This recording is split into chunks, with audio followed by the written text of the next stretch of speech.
Playback. Wait, don't forget. Hello, Oh, Kaizen. How are we doing today, guys? Welcome back to week 3 of the podcast. I mean, playback. We're on our third week now. How are we feeling? Are we feeling great? What are we doing?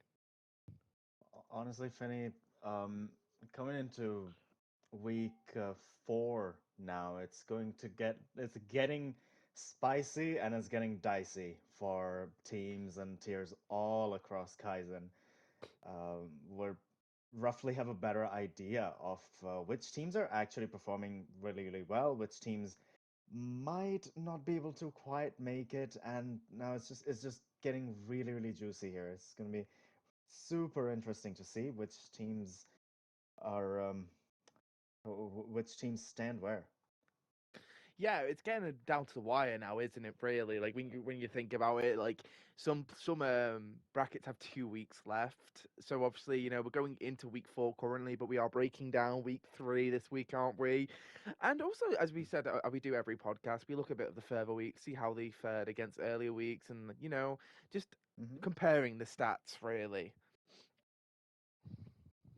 Yeah, and they we have a lot of information for everybody, Vinny, because there's so much going on. This third week, to be honest, has been really hectic, and things are happening, and the fact that our audience is about to find out why is going to be, yeah, It's definitely it's going to gonna be be pretty cool. interesting.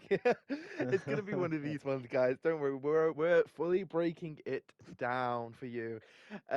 Which leads me to the start playback. So, tier 2, you are taking the lead on this. Obviously, it's been a bit of a rough one because we've had games switched around, brackets changed. So there's been a lot of games that have been played, changed, replayed, whatever. Um, Yeah. so I really want to get in with it with you. So really, let's just get going. Let's get started. I'm excited. Well, let's do it. We have two groups in Mhm. tier two. We've got Group A and we've got Group B, both consisting of 6 teams. And if we go towards Group A, um, Mhm. the matches in round three, we start off with the game between SSY and Loot Goblins versus Rookie Mistake, Fool's Gambit, and a very close game, but it was taken 3-2 by Loot Goblins, which is not sure not sure if this is a bit of an upset or not, because I think a lot of people are counting Loot Goblins out despite the fact that they've had a decent run in multiple Yeah. seasons of Kaizen. I think it's just unfortunate because they've come into this and they've gone against some really good teams. You had Dead Roses week 1. I know that was a replayed thing because of the bracket issues.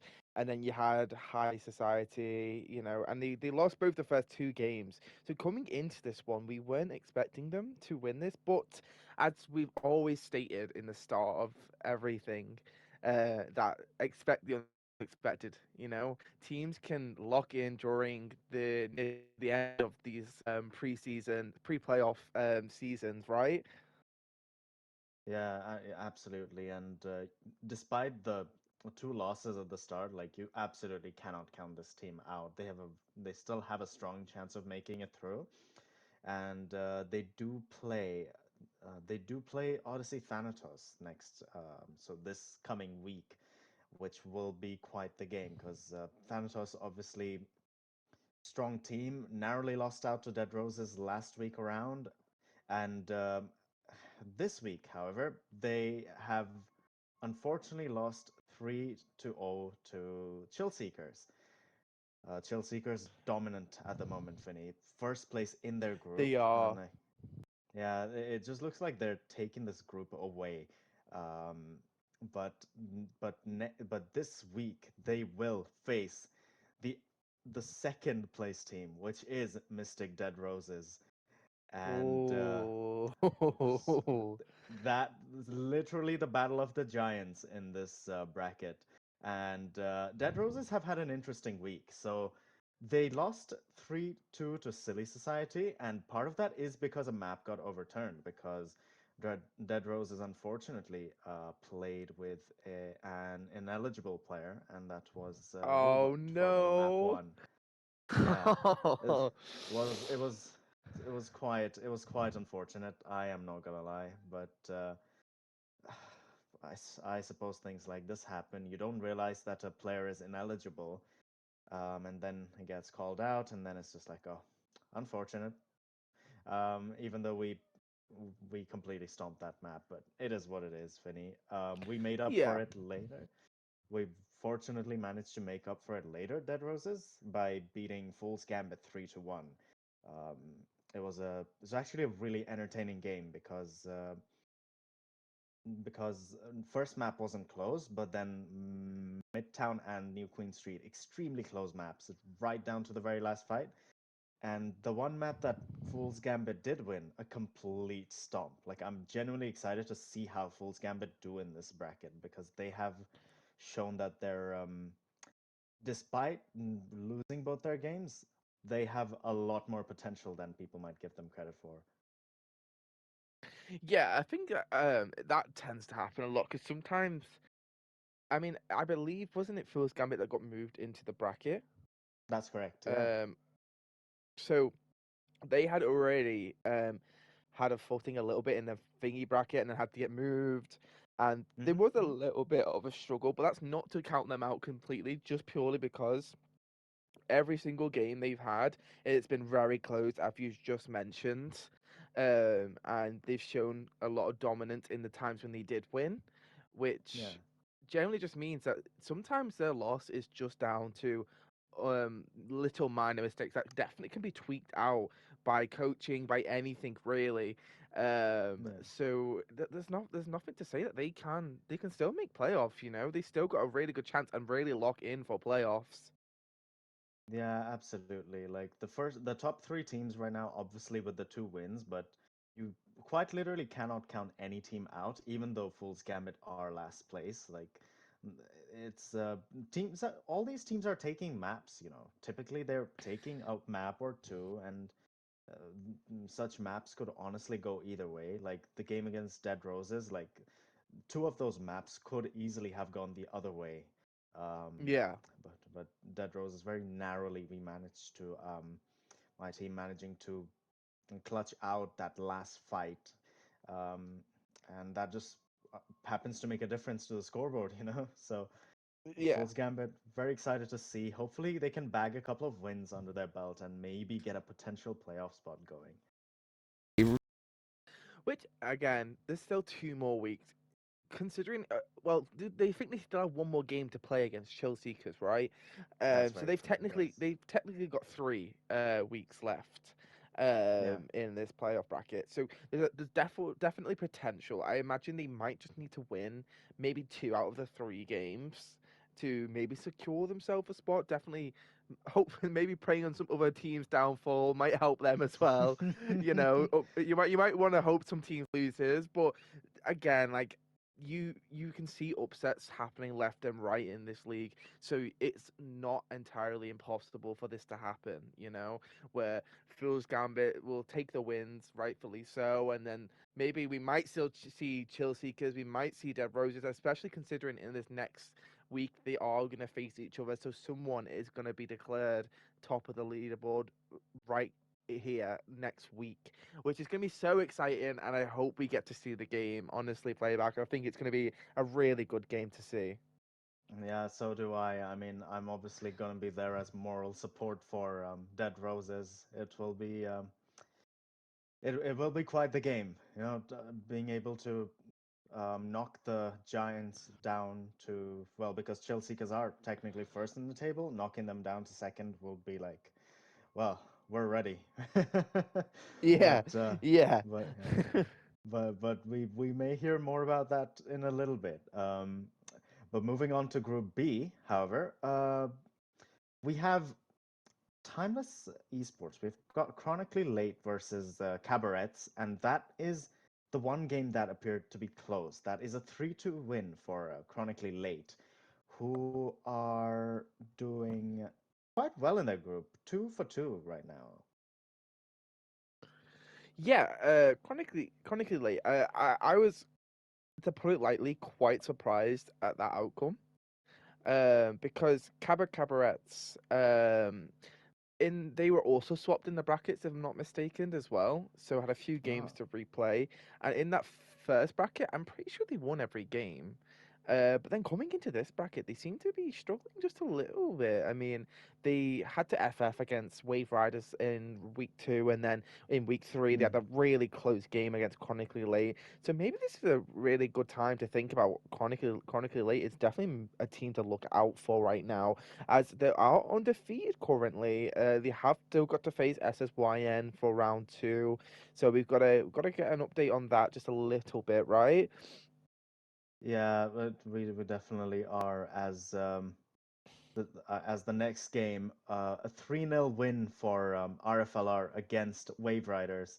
RFLR seem to be running away with this with their bracket right now, and RFLR, a lot of a lot of players and teams and the people I know around me in the tier 2 scene, their biggest fear right now seems to be RFLR Finny, because they think that RFLR is like probably going to be the opponent to beat if they make playoffs with them. Right. And I mean, the scores can speak for themselves, really, because in the end of the day, they are undefeated. We interviewed them week 1, if you remember, and hmm wise words were said, and they're definitely being followed because they are showing dominance after dominance each week. I believe each week has been a 3-0 to them. Yeah, so each week to them have been 3-0 complete sweep, right? So it's yeah. it's definitely understandable why people are thinking this is the team to beat. Okay, this is the team that's gonna give us a bit of a run for our money, right? Yeah, no, absolutely. Like where you see Group A looking pretty competitive across all 6 of the teams to a degree. Group B is a lot more. RFLR is running away with the game, whereas with Chronically Late following closely behind, though, also undefeated so far. As Fateful Eclipse do snatch a win for themselves against Trashbag Billionaires with also a 3-0 victory. It's a good start for it's good for Fateful Eclipse to get the ball rolling. Phew, bless me. Bless you, indeed. Yeah, so there's actually some interesting news about this one, okay? So Yeah, this score outcome is still pending actually. Um interesting. Interesting indeed. There was a bit of timing issues between SSYN, and unfortunately that has led to a replay of a map. So the score Oh, now is currently 2-1 to SSYN, awaiting another map replay. Or a series, Trashbag Millionaires can definitely come back and pull the reverse sweep, but as of right now, it's currently 2-1. wow. um, yeah, so this could be a little switch to Trashbag Billionaires, but again, it could also just be a 3-1 to SSYN, considering um, that they did 3-0 originally, so it's looking likely, but that's not to count out anyone else just yet. Yeah, in no shape or form. And Fateful Eclipse perhaps will be annoyed with dropping the one map due to unfortunate circumstances, but they'll want to secure that map, that replayed map. Secure it and get out of there. Get your 3-1 win, and finally start your season off. Because they still have to play the extra game against Chronically Late, which will also Yeah. be another one to watch. I'm sure that will be entertaining when we do get to it. Uh, but that being said, however, with both the groups wrapped up, we do have our interviewee coming up for this tier, and we have the one, the only, the person that's got an MVP literally every single match that he has played Every up single till now. match. Every single match. Oh, The wow. one, Okay. the only, Stray from Mystic Dead Roses. Stray, are we here? Are we here right now? Yep, I'm here. Oh, Absolutely hello, hello. wonderful. Oh my God, Stray the goat, our flex DPS goat. I didn't get week 2. Ant was named MVP. I did not get MVP week 2, but I see. Okay, thanks for the hype okay. up. You're welcome. So Stray, so with the this week obviously being quite hectic for you guys, a win and a quite an unfortunate loss at the end, of course, because of how things went down. But how are you feeling overall, though, despite everything, in spite of everything? What's the general team atmosphere like at the moment? We're having fun, We're playing the play. It's we play every game like we're gonna win it, and we win every game. Like the games we have fun, that's every team is gonna have that. Everybody's just playing to have fun. No, nothing's up for grabs here except bragging rights. Like we're here to play a game where we get to have fun. So Absolutely, fun is really the name of the game. Finny, do you have any questions for our I do, reviewer? I do, I do, I do. Don't you worry. So Stray, right? Coming into this next week now, you're going against a really tough opponent, right? We're facing Chelsea because, as Playback kind of touched on a little bit earlier, this is like the top two teams now. This is defining who's going to take that top spot permanently, right? Because of tiebreakers, whatever. How are you feeling coming into this? Is there any strategy? Is there any preparation, or are we just going to go in blind and hope for the best and play our game how you play it, right? yeah, we play a very aggressive style. We win when we go in. We win when you know, we have a Malga player Ant, like I said, who did snag the MVP from week 2. He's just a very aggressive player in general. I'm a very Right, aggressive right. player. We have Roach on the hit scan, which I wouldn't count him out. He's just gonna click heads and keep going. We have Hamzolo, who is our main support player, normally on Lucio Jail, but we have been going more to a Juno Zen backline every now and then, maybe a Juno Wu Yang. It's This game is like any other game. It's another stop on the schedule before we make playoffs. Like we're gonna come, we're gonna do what we do, and whether it's a 3-2 win, whether it's a 3-1 win, whether it's a 3-0 win, we're gonna get it. Yeah. So what you're saying is, we're gonna come in this and we're gonna be very, very strong. We're gonna take the win and we're gonna make playoffs, right? Yeah.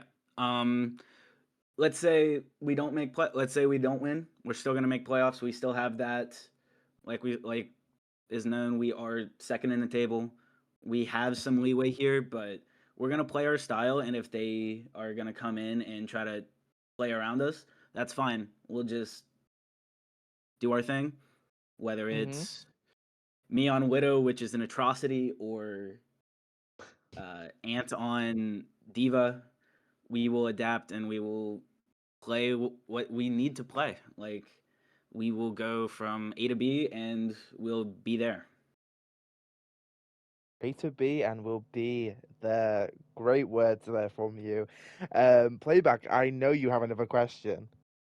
Yeah, Stray, you mentioned playing the Widow, and if I remember correctly, if my sources are correct, you played some Widowmaker in your game ag- against Fool's Gambit.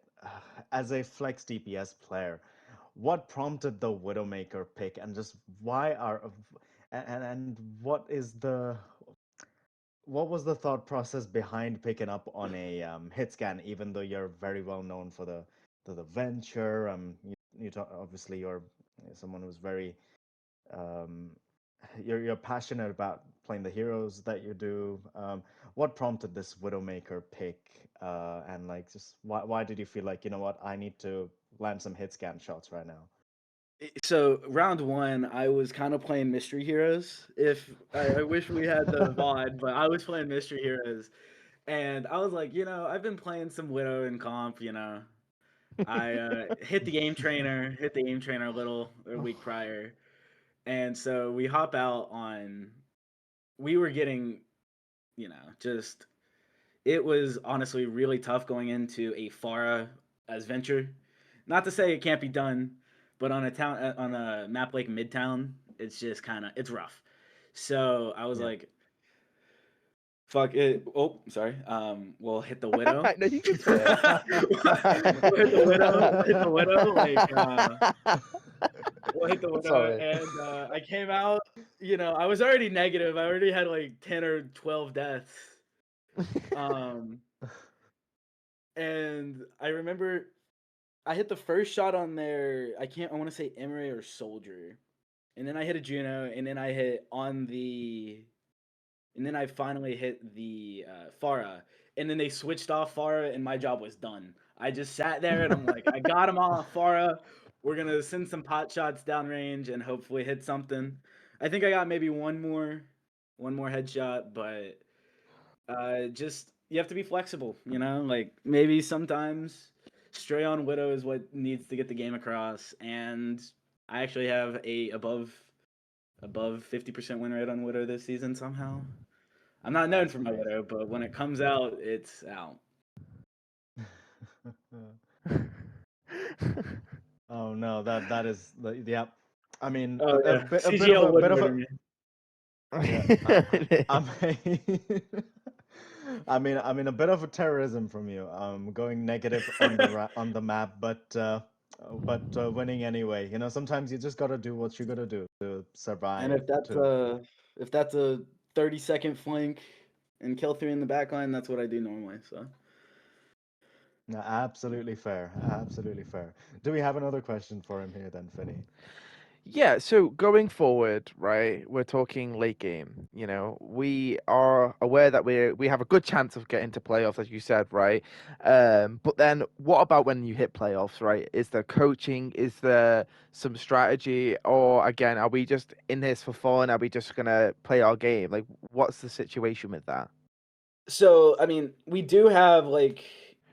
we have 4 DPS on the roster currently. One of them can't Hmm. play. One of them had a couple of us have really narrow hero pools. Like we know our limitations. We Yep. know what works against us. We know what doesn't. So I've been expanding my hero pool. Like I pick up Emery, I pick up Echo, Tracer. These staple flex DPS, Sombra. We have some comps in the shadows that we haven't even played in a league game yet, but we've played in scrims. We have we're bringing back an old comp, very old comp, Malga release comp, and when that was played in OWCS, it was like a Malga, Farah, Cass, Lucio Kiri. Right. We have that in the back pocket always. We have the Venture variation on that comp, and then we have the Echo variation, and we are now looking more at a ball comp maybe coming up. We have a few coaches working on that. Hamzolo, who is not only a talented main support but also a very talented ball player, may be flexing to that. We are looking at doing that coming up. And we have some things that we're keeping in the back pocket. Like there's a few comps I won't name that you might see us roll out on next week that we're testing in scrims. There's, you know, we're having fun testing, and when we have fun, we win games. Like we whipped out a Domina ball Right. comp in Nepal in 200 zeroed. So So essentially, you've got a few comps just waiting to be shown, waiting to pull out if it's needed, right? Which is generally good to have, good to be a flexible team, especially considering like you don't know sometimes what you're going against. So being able to adapt and have the ideas and the comps to be able to counteract it or just give yourself a better chance is definitely viable coming into playoffs. yeah, um, that was the main reason we lost that. Even though I hate to say we lost that because it did happen. There was some circumstances that I'm not going to talk about here. Yeah, It, yeah. it mainly arose from us being inflexible when in game, right? So that's what we're like really working on. Our week 3 matchup, or I guess it was a week 0, but whatever the most one we played on Yeah. Sunday was. Um, that worked out because we were able to adapt. Like, we notice when teams try to run a far against us, it gets a little clunky, but um, we have new things because we have to get there, and we are going to get there. So Yeah. Right. I Well, like to say that because we kind of had a crutch when I was on Venture. I don't play Venture in scrims anymore, so we're just like we're getting there. no, it's great to hear that you've got a plan and you're ready. Especially considering, as I said, the intensity gets worse and more when you go to playoffs. So it's definitely great to have a different plan from what you guys are definitely used to. But Playback, have we got any more questions for Stray here? Well, Stray, who do you wanna? Is there anybody you wanna shout out at Mystic or Dead Roses in general? Somebody at the org, anybody that you're really you're really grateful to, or just wanna get them, just wanna show the public, let the public know about their work that they've done for the team. Yeah. So Hint, hint, nudge, nudge. Right? yeah, hint, nudge, nudge. I was gonna say playback until he tried to push it a little too much, but I'm actually gonna shout out Pookie, my co-captain. You know, she's a real trooper. She knows that we are in it to win it, and she makes the calls that are needed for us to get those map 5 wins, get those map 4 wins, even if it's rough, even if it means not playing all the time or playing Ana. Like she's kind of locked on Ana and Juno jail right now. Um, but yeah, I mean, playback. If you want me to give the answer, I might just go Flex as well. Flex not being here today is why I'm here. I'm calling out everybody.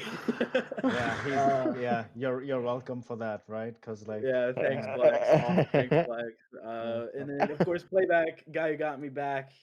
I did a trial for his team like for last Kaizen season, but I was on PC and it was still a console only division at the time, and it was just kind of it's fun to be back in the scene. I used to do CGL. I was in CGL for a while. I was an Ana player for CGL, and then I switched over to PC. So, yeah. well, thanks for having me. No, absolutely, absolutely a pleasure, Stray. Obviously, I'm glad that we're kind of reunited in a way. It's a pleasure to have you on my team. Um, thank you, and thank you for being here on the interview with us. And the best of luck to you and Dead Roses for this coming week. Of course, and remember, everybody, eat your rocks. You have to eat your rocks. If you don't eat your rocks, No, you won't get no, strong. no, no. Get this guy out, honestly. This is venture mains are a different breed. I tell you, Finny. Honestly, no shout out to Bonker. To this guy. Oh my god, the trauma, it's coming back to me. Playback is coming. Oh. Oh my god. I might feel the wrath of it, Finny, but we're gonna cross that bridge when we get to it. You may very well see why. You'll get But it. You'll get it, King. Don't worry. You'll no, understand. oh, I sure will. But with that being said, that is pretty much it for T2, and we're moving on to T3 console then, Right. which is also looking kind of interesting. Kind of interesting, I Oh would say. no, no, So, no. for the games of round 3, we have Shadow Hunters versus Ruby Revenants, which ended in a 3-1 victory to Ruby Revenants. Well, is it even a surprise? Because it's Ruby Revenants are kind of running away with the league at the moment. It's Yeah. so right now they are just completely unbeaten at the moment. Finny like 4-0 right now. Like there's no way they don't secure playoffs, do they? Yeah, there's definitely no way they don't. There's still what, the 7 weeks in total, and they still haven't got their bye week with Kratos thingy stepping out of the tournament. So they're definitely making playoffs. It's just about if they want to continue this, this streak of Yeah. wrath they've got going on at the moment. But I will give Shadowhunters props where props is due. They did take a map, right? And considering how strong Ruby Revenants are coming into the Shadowhunters, were probably underestimated just to probably get 3-0'd here. And they definitely weren't going to take that lightly and did at least put up a really good fight. They did, and to offer you insight on this as well, because Ruby Revenants is yet another one of my teams. I'm known. I have 4 team roles in the server, Finny. I'm just on too many teams. He's I'm everywhere. just I'm just involved. No, so my own manager on Ruby Revenants was surprised. He saw all my roles, and then he said, "Holy!" No, like he was like, "Damn!" And he was like, he said, "You're such a team whore." So I was just like, Your team whore? yeah, because I'm just because I literally have 4 team roles because I'm a manager for 2 and I'm a player for the other 2. So it's just yeah, so I am just about everywhere. I had to explain that. Look, I have my own org and those teams I manage, and that's how some people found out as well that I am an org owner.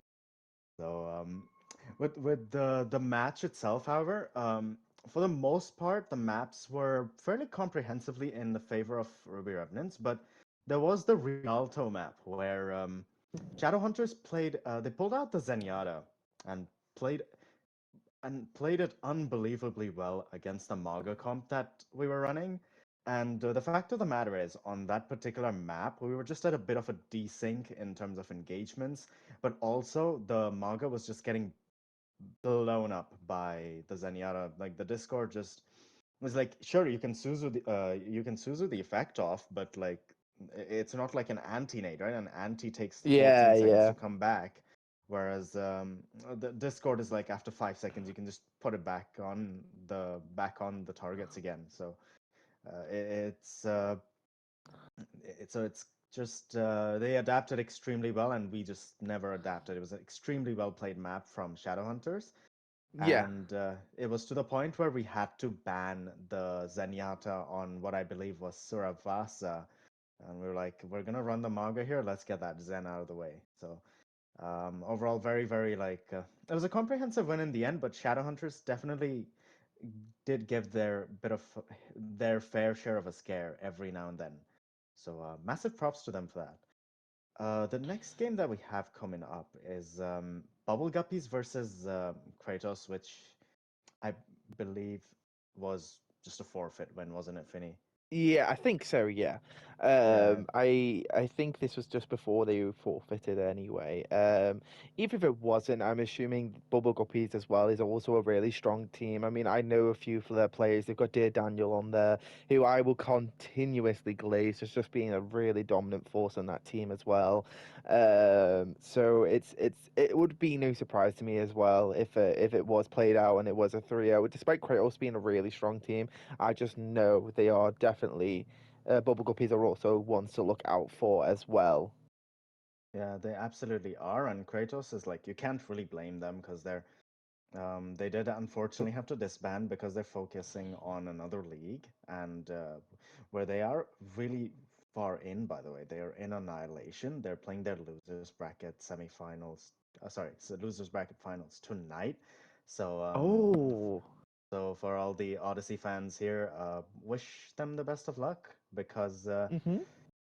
because whether it will be casted or not remains to be seen. However, they do have their game tonight at 8 p.m. Eastern time. Uh, yeah, it is. It's going to be entertaining. I'm sure. I'm very sure.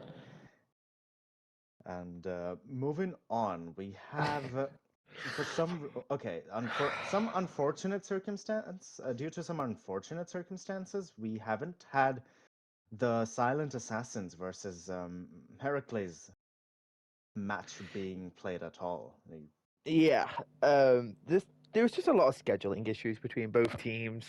They got an extension, and I believe it's getting played out this week. So we will get an idea. However, I'm going to be so upfront and honest here. Hercules is a really established team at the moment as well. They Mm, are second on the leaderboard, so it's going to take a lot for Silent Assassin to take this win. Not to say they can't. I just think Hercules right now, with the scorings from previous teams, they are looking to be very strong. Only losing to Ruby Revenants, which was also a really close game as well, a 3-2. So they are looking to be a strong second place at the moment. So it's, as I mentioned earlier, I just don't see an upset happening, but I could be very much mistaken. well, Finny, they did beat Kratos at the time when they weren't disbanded. They did beat them 3-0. They did narrowly lose to Ruby Revs. Unfortunately, that's just the two games played for them right now, being in sixth place, but only two games played. Odyssey Heracles. So they've still got five more games to go.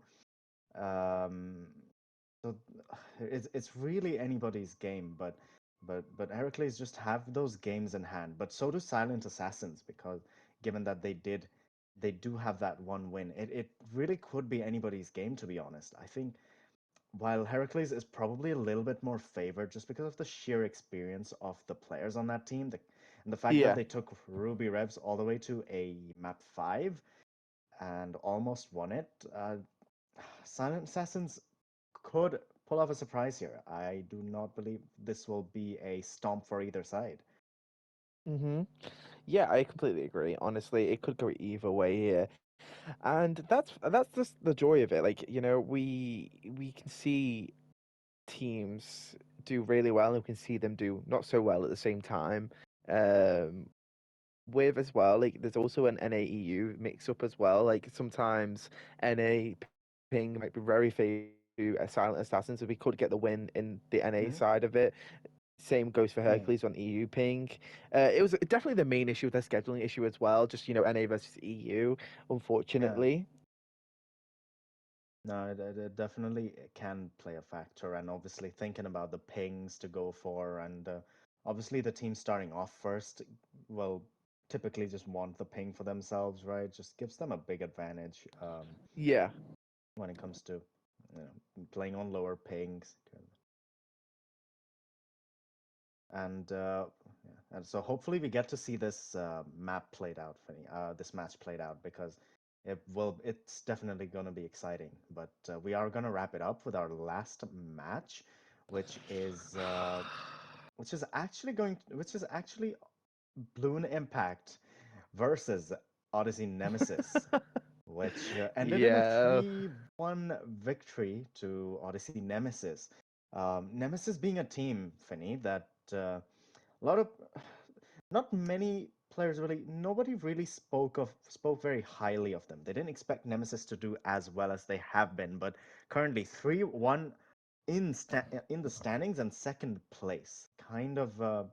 They're kind of proving everybody wrong here at the moment. They are. Honestly, so as a player on Blue Impact, right?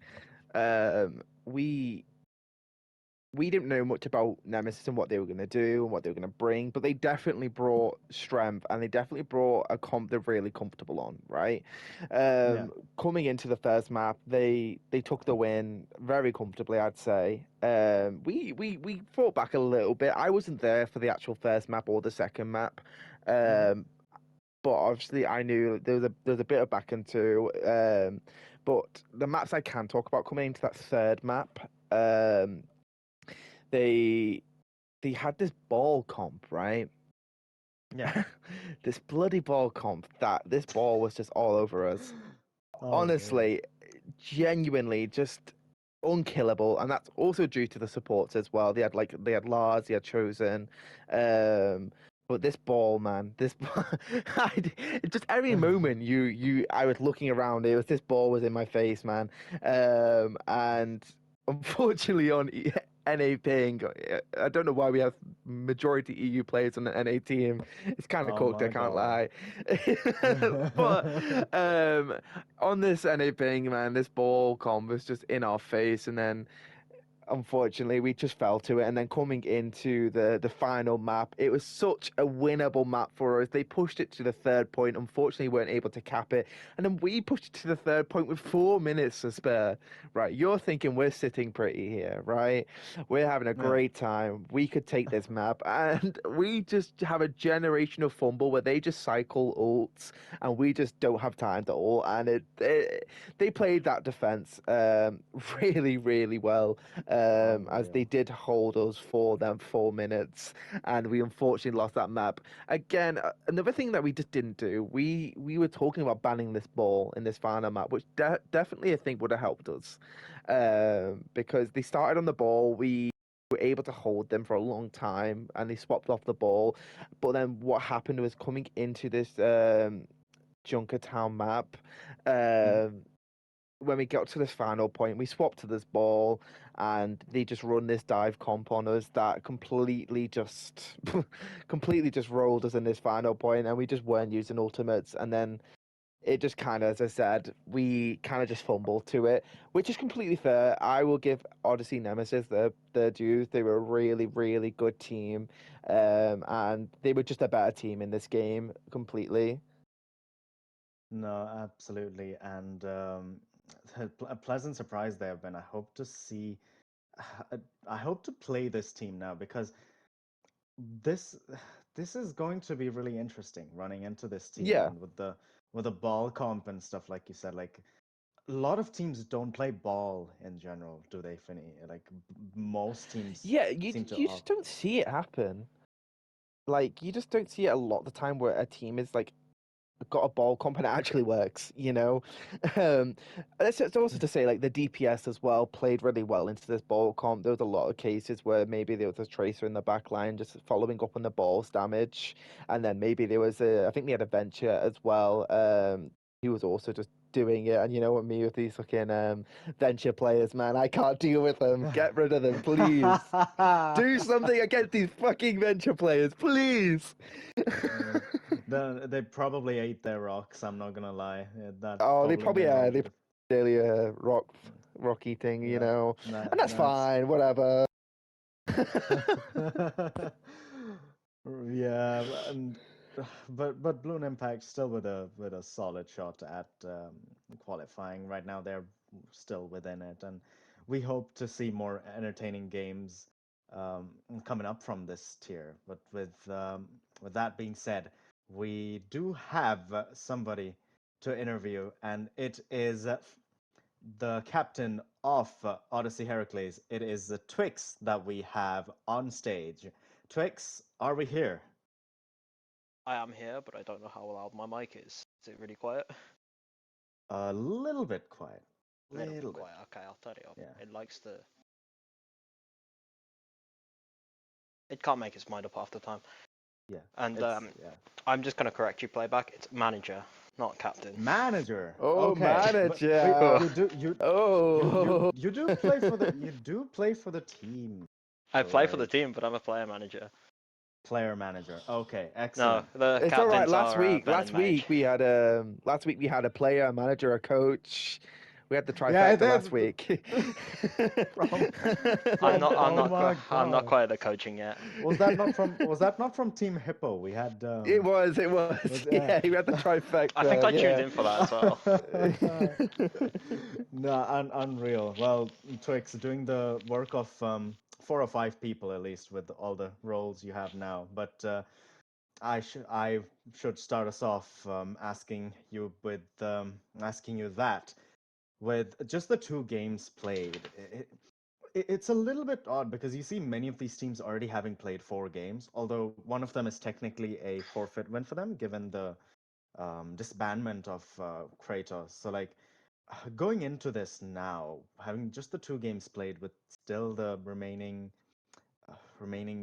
5 games to go. Well, actually 4. How are you like feeling coming into them? What's the team atmosphere like? What's the mentality like going into the rest of these games? Sorry, I'm in a pain. Well, first of all, things are a bit all over the place. Obviously, we're playing, from the looks of things, we're playing our week 4 game before our week 3 game. Yeah. That doesn't help. But in terms of going forward, I think obviously we lost the Revs week 1. Yeah. I don't think that would happen again if we face them again. We're just playing better. We play better. We've got Val. Val's probably the best coach I've ever worked with. Yeah. You know what? Likewise. Yeah, yeah, playback. Yeah. When it comes, availability wise, we've had a bit of issues recently, but normally we don't have issues availability wise. Normally we have scrims. Our scrims go well. We don't struggle with our scrims. All in all, I think the next few weeks we will do really well. That's great. I should follow up though. Why do you think? So why do you think? Obviously, with the increased like coaching, the urgency to like get coaching and improve on yourself. Like, why do you think?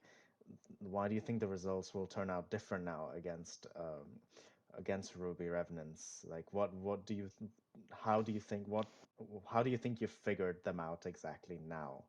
Um, that you think it won't be close and that you're going to beat them.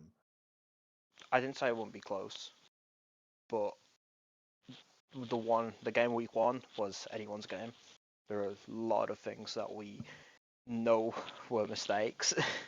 A lot of things we shouldn't have won that. We shouldn't have won that. Hoping it could have gone either way. It was again down to the final. It was down to the last point. Could have gone either way. We're just I don't know how to put this. We just know where we want to.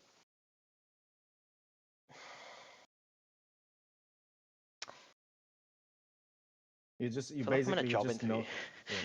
No, you're good.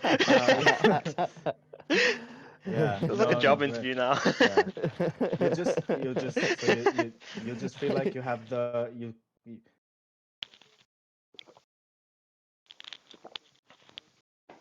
I was gonna say playing ads might be a good idea rather than doing it halfway through the interview. If you want to do it.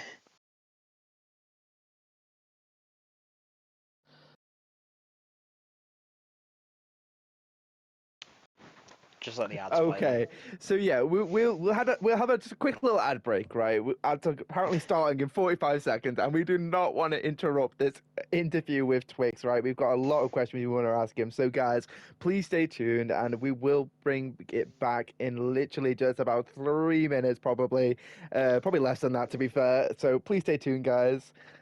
Yeah, stay tuned for the job interview.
All right, Kaizen, we are back, and as you guys know, we were having the wonderful job interview with Twix from Odyssey Heracles, who is a player manager because he also loves to take on the trifecta of roles.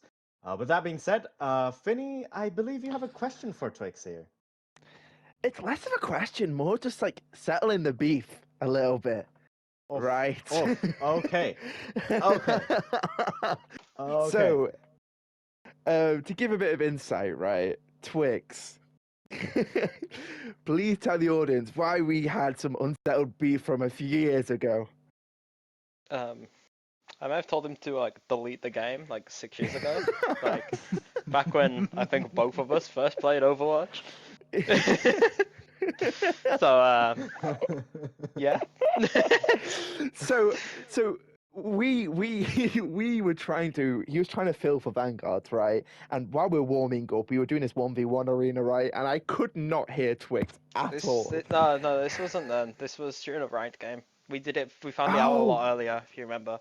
Right. Oh, right. Yeah. You're so right. You're so right. So we were trying to queue, wasn't it? Something like that, right? And I swear we were doing a 1v1 arena first, before whatever. Anyway, besides the point, we I couldn't hear Twix at all, and we were trying to figure it out, right? So then I go to his profile and I see I have him blocked, right?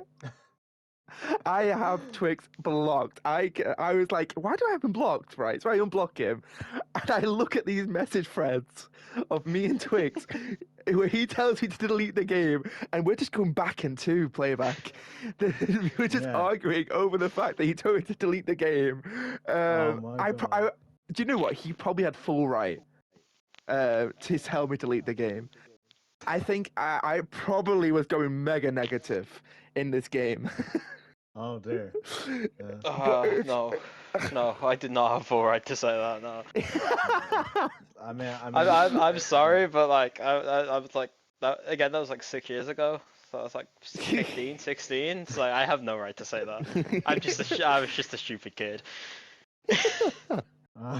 But we have settled the beef since, haven't we, Twix? You know, you filled for Vanguard further in the few months, or however long it was, and we had a fun game. Now. Yeah, I know. It was a long while ago. I still remember you were on board with our Numbani boot camp in with Vanguards, which we needed. Yes. You were there for it. You were. I fondly remember that game because I think I C9'd Easy Crew a good 3 times. Yeah, you definitely helped us pull that win against you. True. But yeah, I just had to give a bit of insight to this, right? Playback. Have you got another question that isn't me settling beef? Oh no, it's that definitely isn't to do with me and Vinny hating each other. Oh no, it's definitely not about a beef. Quite the opposite, in fact. Although it is also a personal question to an extent. Oh. So Twix, as you may know, you were playing Tier 2 quite a while ago. Was literally last season of Kaizen. Obviously, you were playing on SCR Need Bastion with your favorite DPS duo, right? I'm sure. Being in Tier 2 at the time, and obviously going through all those scrims, the games, obviously the mentality back then was probably might have been a whole lot different. We had our ups and downs there, and then to get to the grand finals and yet again beat, so we yet again beat Easy Crew together in a super close encounter. And now that you've gone into T3, how has that transition felt for you from T2, um, being my ever so favorite T2 DPS duo, to moving on to T3 now with your own team and the team that you manage and play for, and that obviously means a set of leadership skills come with it. How's this transition been from just being a player in T2 to being more responsible in T3? Well, it's not my first stint at management. Heracles isn't. I managed GXD for which is an IL team Mhm, in it's mhm. about a year ago now, actually. Um, Yeah. in terms of adjusting to T3, it's not. It wasn't also. This wasn't. This isn't my first experience with T3. I dabbled at it at the start of last Kaizen season. Ultimately, Mhm. wasn't a great showing for me. We had a lot of issues between me and the rest of the team, and as a result, I left the team and went to Need Bastion. Yeah.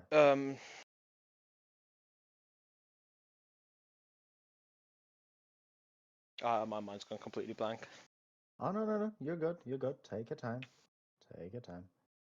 Can you repeat the question a little So, bit? no, just how the transition felt for you in T3 as a player.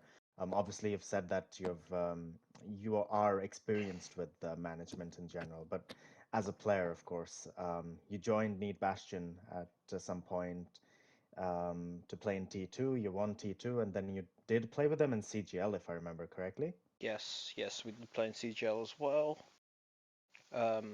So yeah, I played T3 CGL, bit of Hmm. IL. Again, we were on the same team. That's right. Yeah. Transition wise, it's just kind of felt the same. It's obviously T2 and T3 are two different tiers completely, but Yeah. obviously I'm getting better. The competition gets better. At the end of the day, it ends up leveling it out. It evens out. Yeah, that makes a lot of sense. I mean, it takes a little bit, and then you kind of just get used to it. You build synergy with your players, and It kind of helps with Heracles, with the fact that a lot of us were all just friends. It's a oh, lot more wonderful. of a friend sort of thing. I haven't been joining them quite as much, but this team has been very well known to 5-stack comp together. No, that is wonderful because this is something that Finny and I were touching on. The fact that Impact is exactly that kind of org as well, where they It's are a just a bunch group of of friends friends. that play together. Yeah. Yeah, yeah.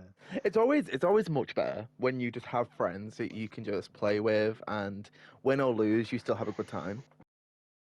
I mean, the best time we had on Heracles, I don't know if you know about this, Finny, but we were playing in a 6v6 tournament. Val was Yes, they running it. were. We played I against believe Hardy. did you just win? No, we didn't win, but we had the best possible time Well, ever losing to as I Hardy. I got corpse exactly. shattered, and I have clips of me killing him 3 times, so I'm happy about that. Oh, You got the oh. clips, right? You got your ones. I got my clips of me Oh, being a he menace has on May. he has clips, all right, Finny. So he Hadi, the top one tank, like one of the best tanks in the world, is getting walled off, is getting ice walled and caught out in bad positions by a T3 console player in Odyssey Heracles. So and interestingly, that game was like, I believe it was the week before or a few days before the game against Ruby Revs. So I feel like what happened as well is that even though in scrims we were Ruby Revs were absolutely stomping Heracles, I think that 6v6 tournament also kind of contributed to these guys like improving their levels as well. Maybe you feel this way, Twix. Maybe you feel differently, but the 6v6 tournament, you had tons of fun there, but also playing against better players probably contributed to like everyone's morals being at a higher level, and everyone just feeling better about their gameplay. Yeah. Yeah, kind of. Kind of. I think it looked like I it think contributed. I think Vinny wanted to say something. That's why. Oh, No, no, no, no, no. no. I was just jumping on his point. To be fair, you go. I did have a question as well. To be fair, I just want to know though, like, so Hercules, right? Obviously in a very dominant NA scene. Obviously, Odyssey being an NA org mainly anyway. So with Hercules being the EU team, are we looking to take the win for Odyssey here? Are we looking to bring the EU a win for Odyssey? Yes, we are. What steps are we taking for that? Are we getting coaching? As you mentioned, there was a few minor issues at the start, and now you feel like very much more confident. Is there going to be some coaching? Is there some? The team has been together a lot longer than what I've seen average-wise for EU teams. They don't tend to stick around very long. I don't know about NA teams. I mean, Impact have stuck around, but a lot of teams don't stick together. So we've been together for a lot longer. We've been together like 3 months. We know each other quite well. I say 3 months. 3 months is a loose guess. Obviously, we have Val again, best coach I've ever worked with. There are probably better coaches out there, but as far as I know, Val's the best coach I've ever worked with. So No, it's hard to disagree on that. To be honest. yeah, I think that's all. That's all I want to say on it. No, fantastic. Well, Twix, I will. Final question for you. Anybody you want to shout out at Odyssey, at Heracles, or anybody in general? This might surprise you, but I want to shout out Val because Val is the GOAT. What a surprise! You've mentioned him like 3 times. No, I did not see it coming. I also just say this playback guy is terrible and he sucks. Oh. My heart. I see how it is. I see how it is. I love you too. Yeah. I carried you out of tier 2. This is the hate The I get. repayment, yeah. See, this is exactly why. Like, come on. Yeah, I see how it is. I see how it is, Twixie. I see exactly how it is. but with that being said, Twix, thank you very much for hopping on. It's always a pleasure to have a very good friend of mine on a podcast like this. And thanks for being here. Best of luck to yourself and to Heracles for future weeks. Thank you, and thank you for actually saying it correctly. Oh, Looking at you, Hercules Finny. all the time. Don't worry, everyone says Hercules. Look, I'm multicultural enough. I'm multicultural enough to pronounce most It is names specifically Heracles because it is the Greek variant. right. Yeah. Specify it. I see the beef's not been settled yet. So thank you, Hercules, for coming. Well, I'm Hercules now. I see how it is. Guys, they're lying to you. They haven't settled their beef yet, as you can see. Still remnants of it. Yeah, well, we appreciate you coming to Twix and giving us a bit of insight. Can we take another again. ad break so I can just throw hands with Finny for a bit?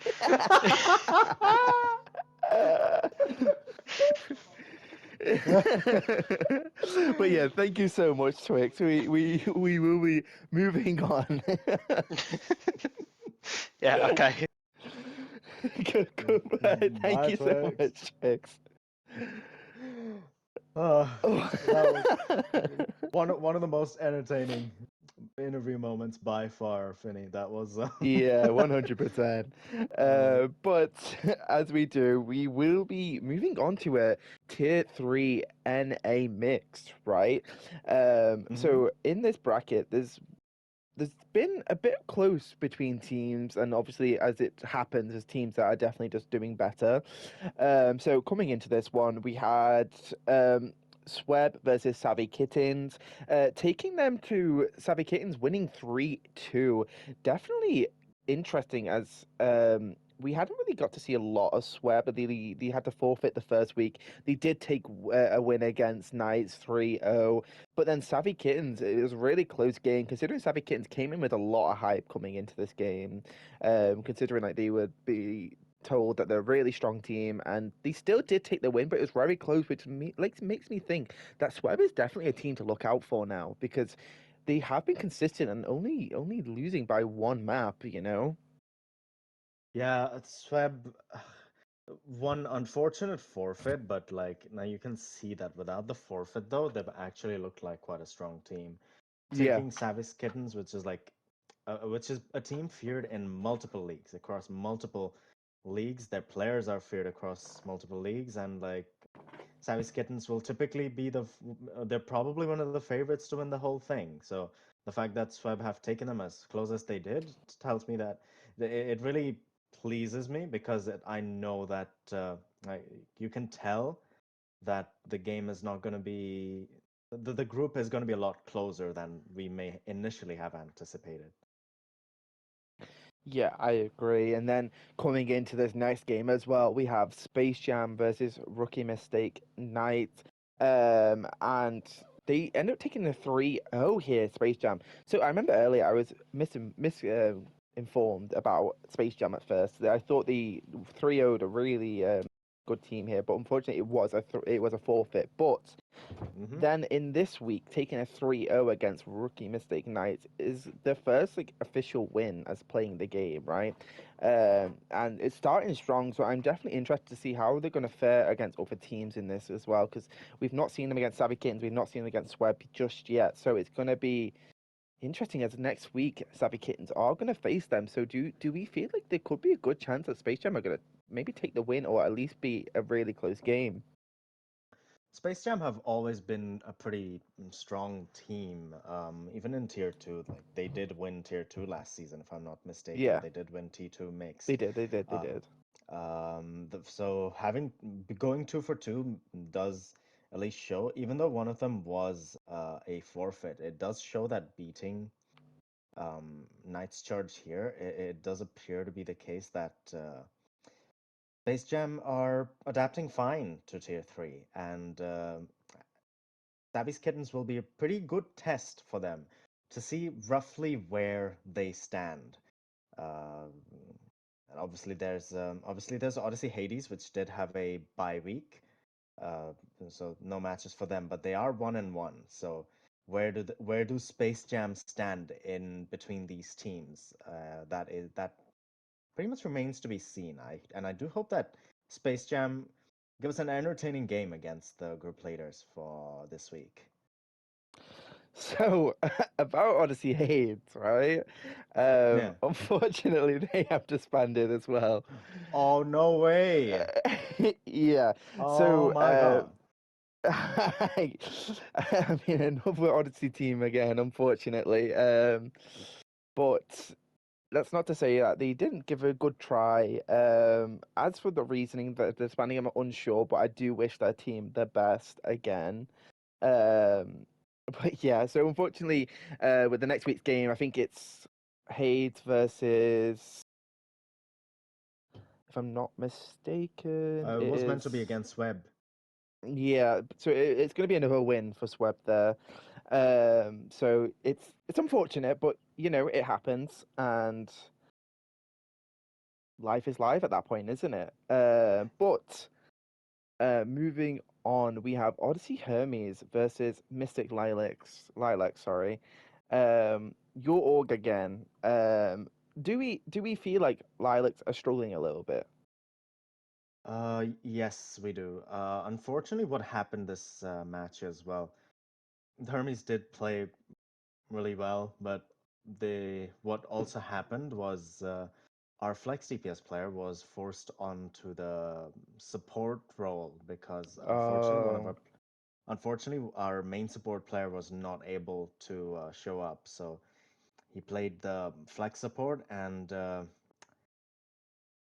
we agreed as a team that he threw the game. Uh, well, throwing is the wrong word here, but he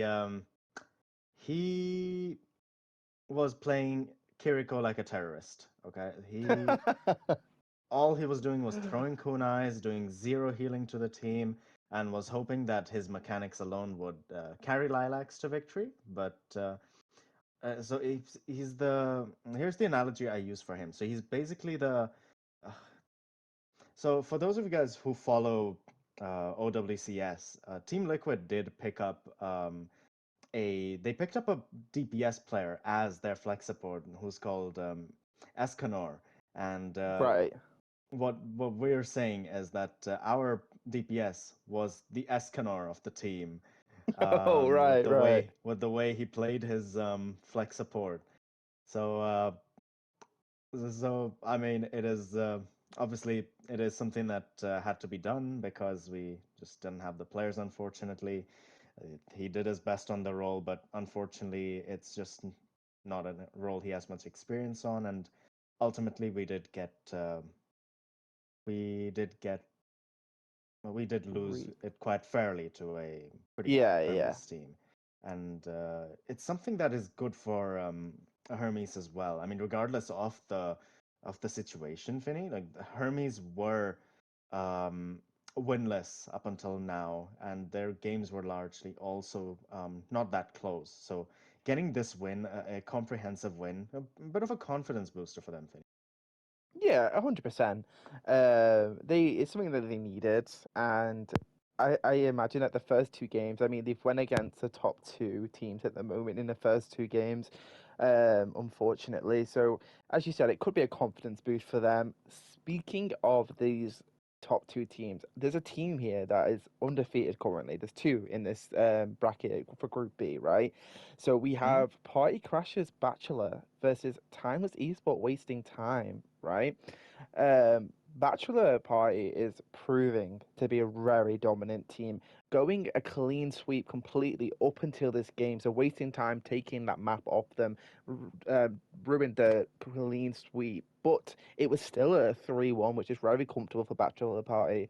What do we think about this team right now? Because they are proving week in and week out that they are here to play and they're going to win, right? I think Bachelor Party are another one of those teams that could run away with the league if we're not careful. Now, obviously, we have another undefeated team in Queen's Bluff, but Bachelor Party just playing unbelievable at the moment, and wasting time is Yeah, no pushover either. exactly. So to still take a comfortable 3-1 win, it does seem like really good signs ahead. It doesn't look like they're taking the foot off the gas anytime soon. It's unbelievable. It's been an unbelievable start to the season for Bachelor Party. Like you'd totally expect them to qualify now and be really prepared heading into future weeks. Yeah, completely. And then after that, we have Queen's Bluff versus Unreported Alt Accounts, taking that 3-0 as well. I think Queen Bluffs in are currently undefeated as well. They As you are. mentioned earlier. So I'm really looking forward to this matchup between Bachelor and Queen's Bluff, but we don't get to see it to the final week. It always happens to us when we're really excited to see a game. It's going to happen in the final week. But we spoke to Queen's Bluff last week, and Rook told us a bit about their team, and it's definitely to show that they're here to win, and they hopefully are going to take the win and really work towards that together as a team. Yeah, no, absolutely. And the fact that they've beat unreported alt accounts 3-0 as well is just so far they're looking like they're living up to that the objectives that they've set for themselves. Just incredible from them. And I actually had the chance to cast this game unofficially, Queen's Bluff playing last week, and just the hitscan player is insane. He was my Right. MVP for it. Just out of his mind, hitting shots left and right. I swear this guy was not missing a shot. I was like you can't be a real person the way you're playing this game at this level. But it's just they're looking really strong right now. Like they are probably the only team that can go toe to toe with the bachelor party, like you've said, and bit of a tease having to wait till round 5, leaving us on the edge of our seats this way. But we will cross that bridge when we get to it, right? Like Exactly. the only solution to that is time, letting time pass by, and eventually we're gonna have our thriller of a game. And Hopefully, hopefully not wasting time, you know. no, Sorry. come on, man. Nah, I'm so sorry. someone times Vinny out.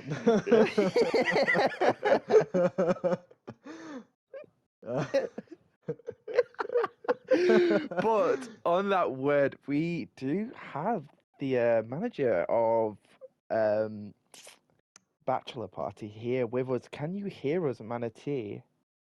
Hello. I can Hello, hear you hello, guys. Yeah. hello. How are you? Hi. How are you? Doing good. A little tired. A little Didn't get much sleep tired. last night, but I'm always tired. So. But we're here, and we're ready. So I'm going to start this off right. So, as I mentioned earlier, Bachelor Party is currently undefeated, right? You are one of two teams. You're the currently top seed, right? Coming into that week 5 game, what are we thinking? Like, this Week is another 5 is this the Queen's upcoming Bluff one, game. or The week oh, the after Queen. next. Okay, Queen's Bluff. I'm actually really excited for that one because Queen's Bluff is a team that we have played before in multiple different leagues. In a really old league that I actually used to run, grand finals was Queen's Bluff versus Party Crashers. I guess we had a different. Did we have a different name? Oh. No, we were still Party Crashers at that time, but yeah. Yeah, I So believe. How was that matchup? How did it go? I'm curious. it was a map 5 banger in favor of us. So I'm hoping we get Ooh, another. so Queen Bluff are looking to run it back, right? Yes, I hope it's just as good as it was then. Yeah, I mean, I'm really excited for this game as well. If it's not casted, I'm going to be looking for a stream somewhere to watch. 100%. Please hook me up, please. I mean, Party Crashers OW will be streaming it, so shout out.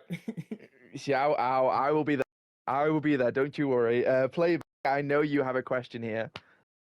No, I absolutely do. Hey, ManaT. With you guys being unbeaten at the moment, like what's the sauce behind it? Like, why are you guys unbeaten, and why are you looking as strong as you are this season? Well, the biggest part I think is just I've always ran teams because I've been doing this for over a year now, but I've always put forward first the thought that people should be having fun on heroes that they are good at before. So I will, whenever I'm trialing someone, I will just say, "Hey, play your favorite hero to the best of your ability, and we'll see what happens." And I think that allows for my players to fully not only show what they're made of, but also if their like best hero is Wrecking Ball, for example, I'm not going to have them on Reinhardt running it down no matter what kind of meta comp is happening. And it's been working a lot, especially both in scrims and matches. It's just been really successful. Yeah, I can see that because one of the main pieces of feedback that Lilacs gave after the game was that your ball comp was just unreal, just unstoppable. Oh. Yeah, which is great to appear as well because ball comps are like just not something you see run as often because of the immense level of coordination required for teams, right? Like how are you? So as a follow up, and I'm because I'm genuinely curious, how do you guys actually manage to play the ball comp? Why does it work as well as it does?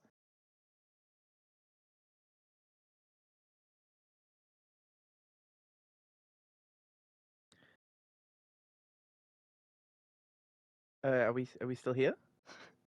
He's put so much time and effort into this hero. He knows the matchups. He knows how to play it on every map, and that allows him to kind of just autopilot, and then it allows him to calm and really coordinate with the Singularity, who's the Flex DPS Tracer Echo player. Mm-hmm.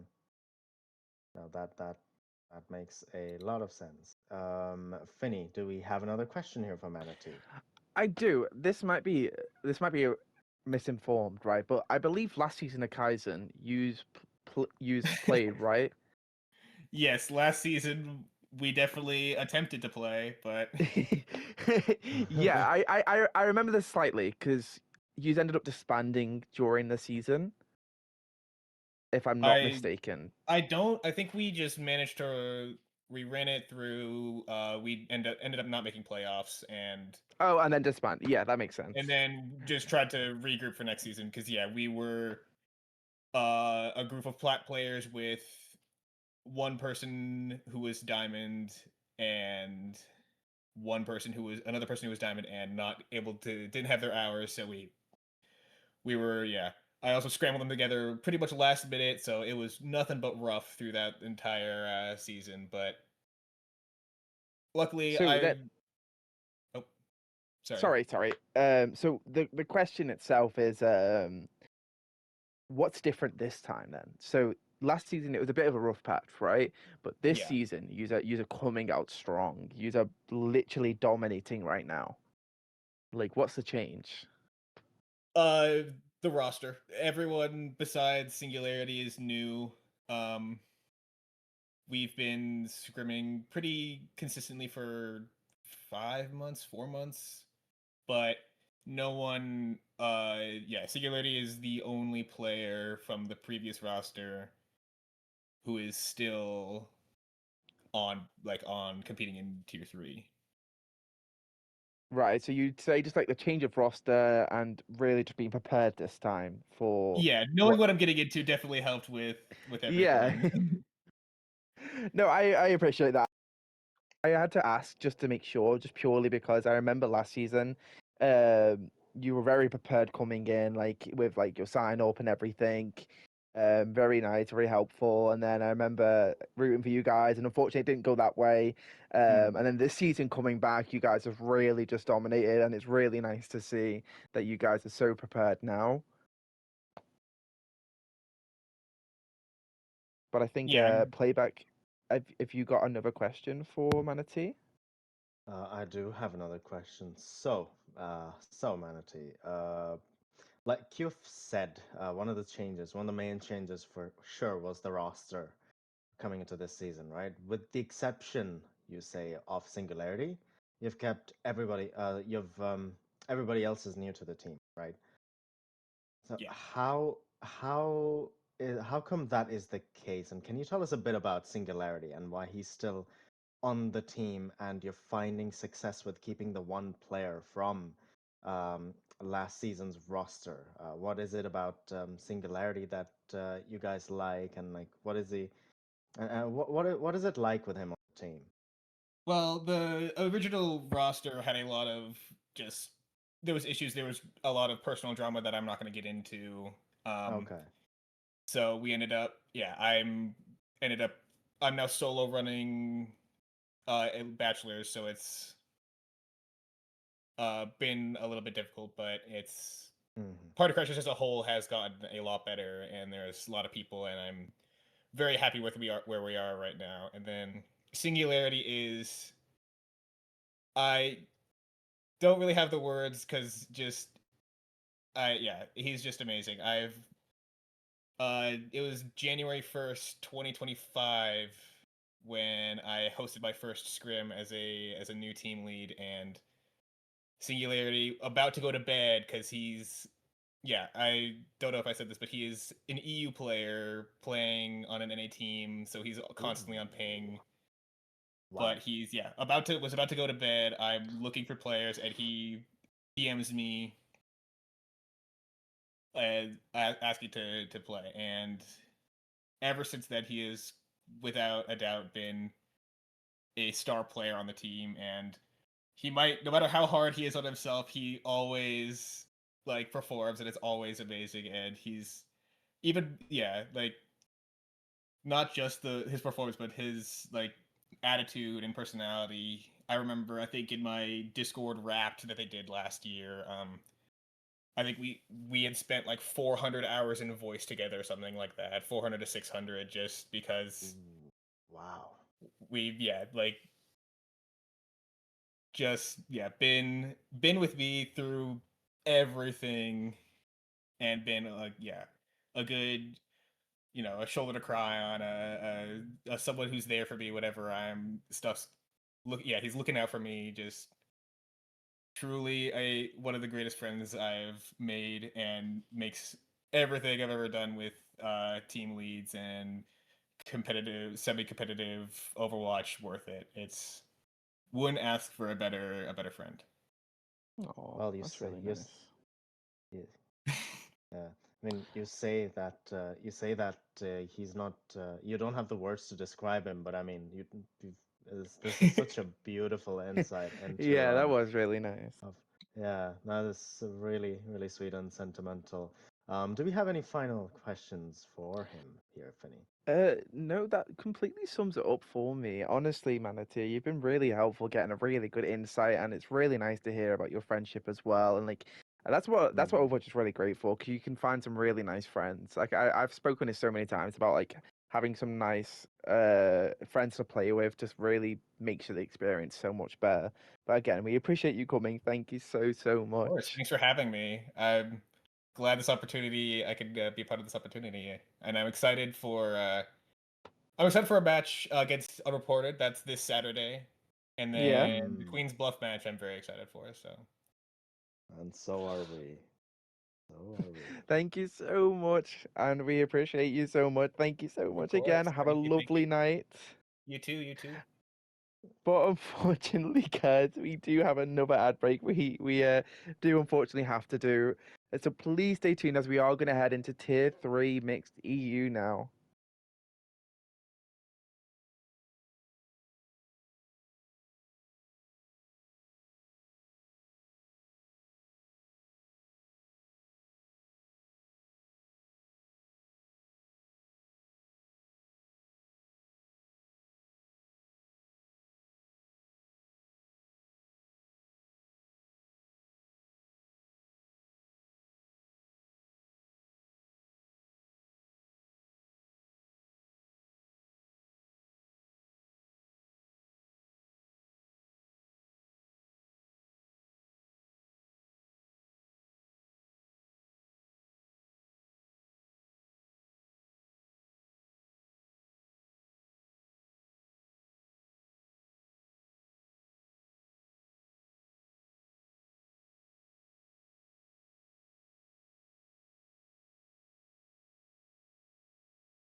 And hello, Kaizen, and welcome back. Sorry for that little ad break, but we had some lovely words from ManaT talking about their great friendship. But we will be moving over now, playback, to Tier 3 Mixed EU. Our region. Oh, let's go! Right? So this bracket is very interesting because there's again two teams that are currently undefeated, right? Yeah. So coming into this week anyway, we had Bliss Gladiators versus Five Little Booms, not big, which ended in a 3-1, which is really great for Little Booms because this was the first map that they took in the season, which they were very happy about. I filled for them. It was a very good game. Gladiators just had a really strong dominant comp. Shout out Goofy for that. Honestly, just a really good tank. I'm pretty sure they have tiered out now, so it's in the air at the moment for the future of Blitz Gladiators. But I have full faith that they will bounce back and be able to carry on. Right? Well, from what it sounds like, Finny, you're basically telling me that you've still got it in you. With you obviously filling, and Five Little Booms getting their first map win. What you're telling me is that you're a very good player. Yep. You know, I. Yeah, the humble rankings not gonna. No, so to be fair, the maps were really good. They were actually quite close. I think there was one map that was very dominated, the Bliss Gladiators. There was this one cat player who on Five Little Booms who had a really good moment. There is a clip in Kaizen Best Of if you guys want to look for it, where they were just going crazy on this cat. So props to them as well. It was a really good game, but as I said, it was 3-1 to Bliss Gladiators. Then we're coming over then to Team Hippo versus Kingdom of UB. Yeah. um, Team Hippo taking a 3-0 win. Unfortunately, I was there for this game. I wasn't playing, but I was spectating. You Team Hippo genuinely just played really well. Honestly, it was such a great game from them. And it's showing how dominant the Kaba org is in this tier with like Donna Kebab, Team Hippo. Both teams are showing a lot of strength and a lot of really good games from them. Have you got any insight into these teams at all? Like Team Hippo especially, because we spoke to them, didn't we? Was it last week? It was last week, Finny, and I mean, when you have one person that does the whole trifecta of the word player, captain, coach, like Coach. Yeah. I'm sorry, but few teams are actually beating that caliber of dedication to the team. Like Yeah. especially when everyone expected Koya to be like one of the top teams, and for them to get dismantled 3-0 by a team Hippo that's coming in that's coming guns blazing. Well, it's it's it's amazing, and they're very and they're really confident as well about them going far into this stage, and you can see why. Like it's just complete storms one after another. They are kind of they're easily one of the favorites to win this league right now. They are, yeah. Yeah, I agree. Team Hippo Donna Kebab, I'm really excited for that matchup between the two teams, just purely The because I Interorg mean, matchup. yeah, the interorg matchup, because especially because they both teams know each other and both teams know what we play, so it's like it's even more insight to a team than you would think. So it's just going to be such an interesting matchup, and I'm really excited. But that is not for a few weeks, so enough about that. We're going to move over then to Tadger Boys versus Cool Crusaders. It's still pending at the moment. So um, there is another rematch happening, which they are in a process of trying to schedule, and we will find out the proper scoring later on in the week, hopefully. Uh, So then after that, we have Donna Kebab versus Dystopia Tekla, which 3-1, which considering Tekla's run so far, it's really good that they managed to take a map of such a strong team like Donna Kebab, right?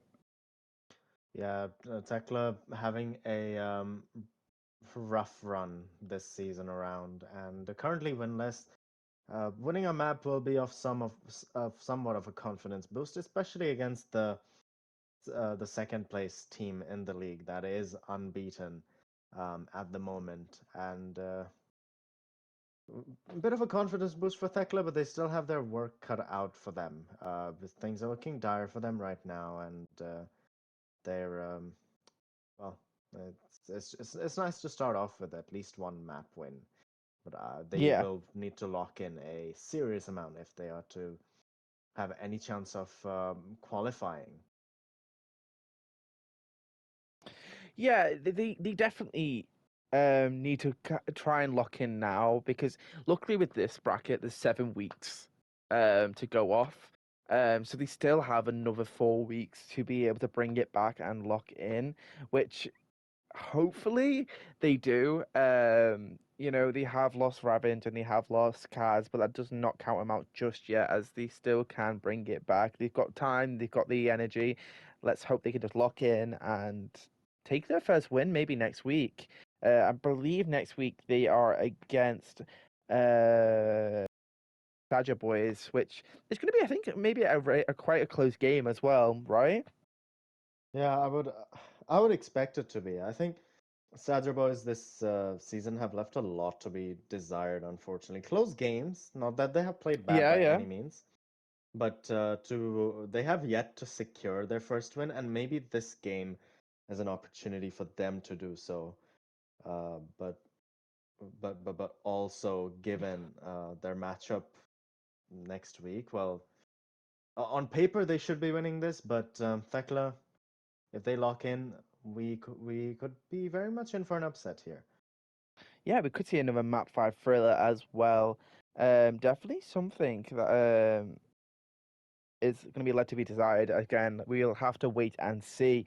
But speaking of teams that are led to be desired at the moment, we are going to have a few words from Kingdom here, just to give us an insight into what's going on and what are they doing to further the to stop the losing streak at the moment.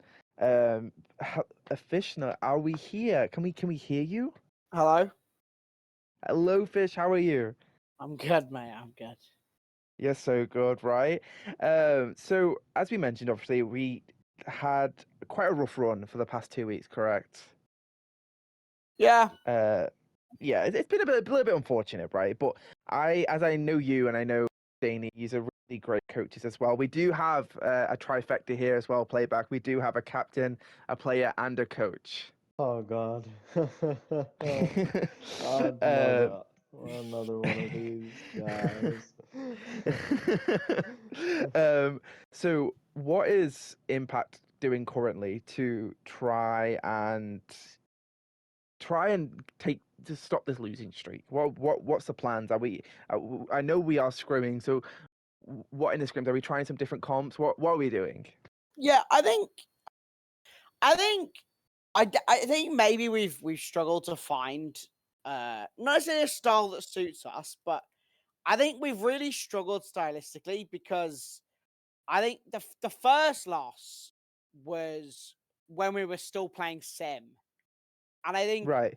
the problem we were finding is that Sim is just so bad against Vendetta, like so bad. So then we kind of stopped playing Sim because we felt Sim was just unplayable against Vendetta. And then we were playing Winston because I felt like don't know about other people, but I mean I feel like most people probably think I'm pretty good at Winston, right? So it's like Right. Yeah. so and then we were playing Winston, but then it's like Diva's so hard into Diva, to be honest. So I think we've just been trying to figure out what to play. I think we've made a lot of progress this week, I think, in our scrims. Yeah. I mean, it's definitely what you need to be doing, isn't it? It's scrimming as much as you can, and as you said, when you're not able to find your footing at the moment, you still got time to do that and still make playoffs. So I assuming that's a goal for you guys. Find your footing and then hopefully Oh just lock yeah, in ready. I think for us, we feel like, I mean, I feel like we definitely feel that once it clicks, we'll be. I think, in my opinion, once it clicks, we'll be by far the best team in the tier. I think. I think that you'll. in my opinion, you will see it. I think when we figure it out, it'll just be. No, we won't necessarily run through everyone, but like I think you'll see. If we get to the playoffs, I am pretty confident that we will probably win the playoffs.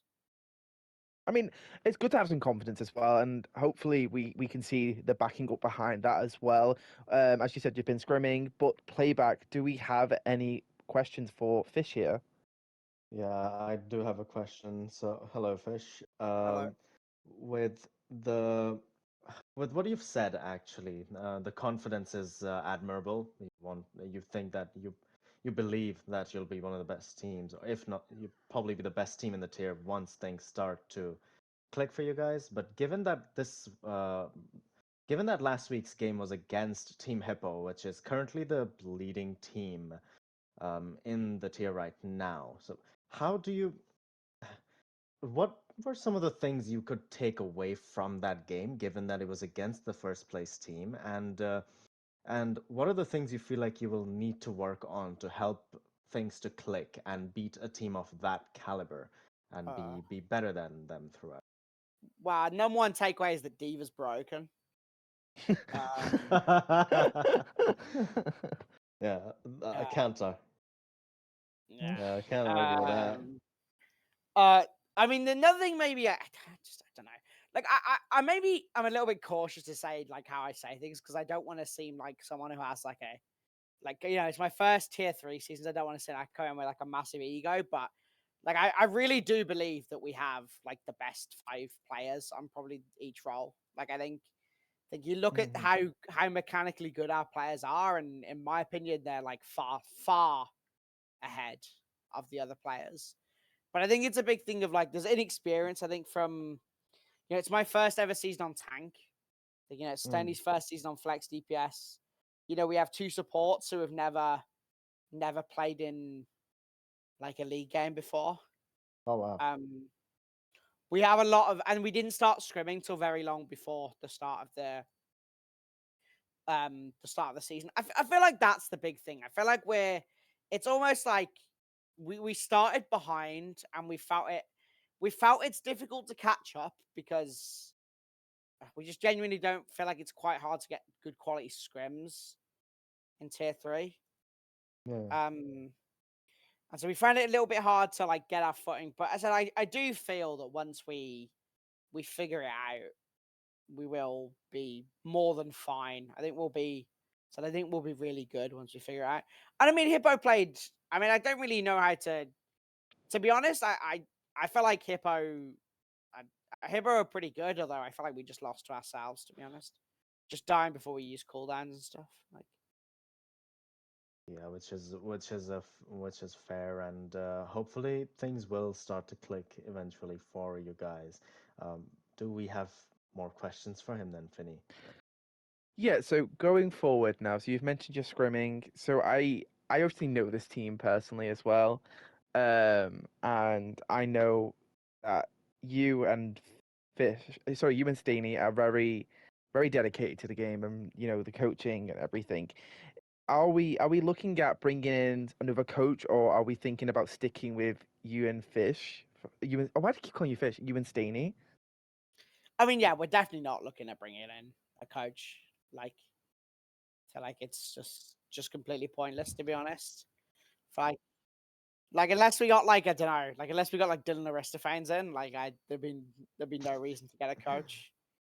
Like I not that like I think that we're like I'm not saying this as like I think nobody could make us better. I Yeah, just yeah, yeah. like I think it'd be like we'd have to have a coach in who we'd respect as a coach more than ourselves as Right, coaches. right, yeah. Because you've been Which coaching for a while now. yeah, and I mean like the face it open coaching and stuff. So said, unless Aristophanes wants to coach us, then no, we're not. Hey, looking to get- listen, give him a message. You never know.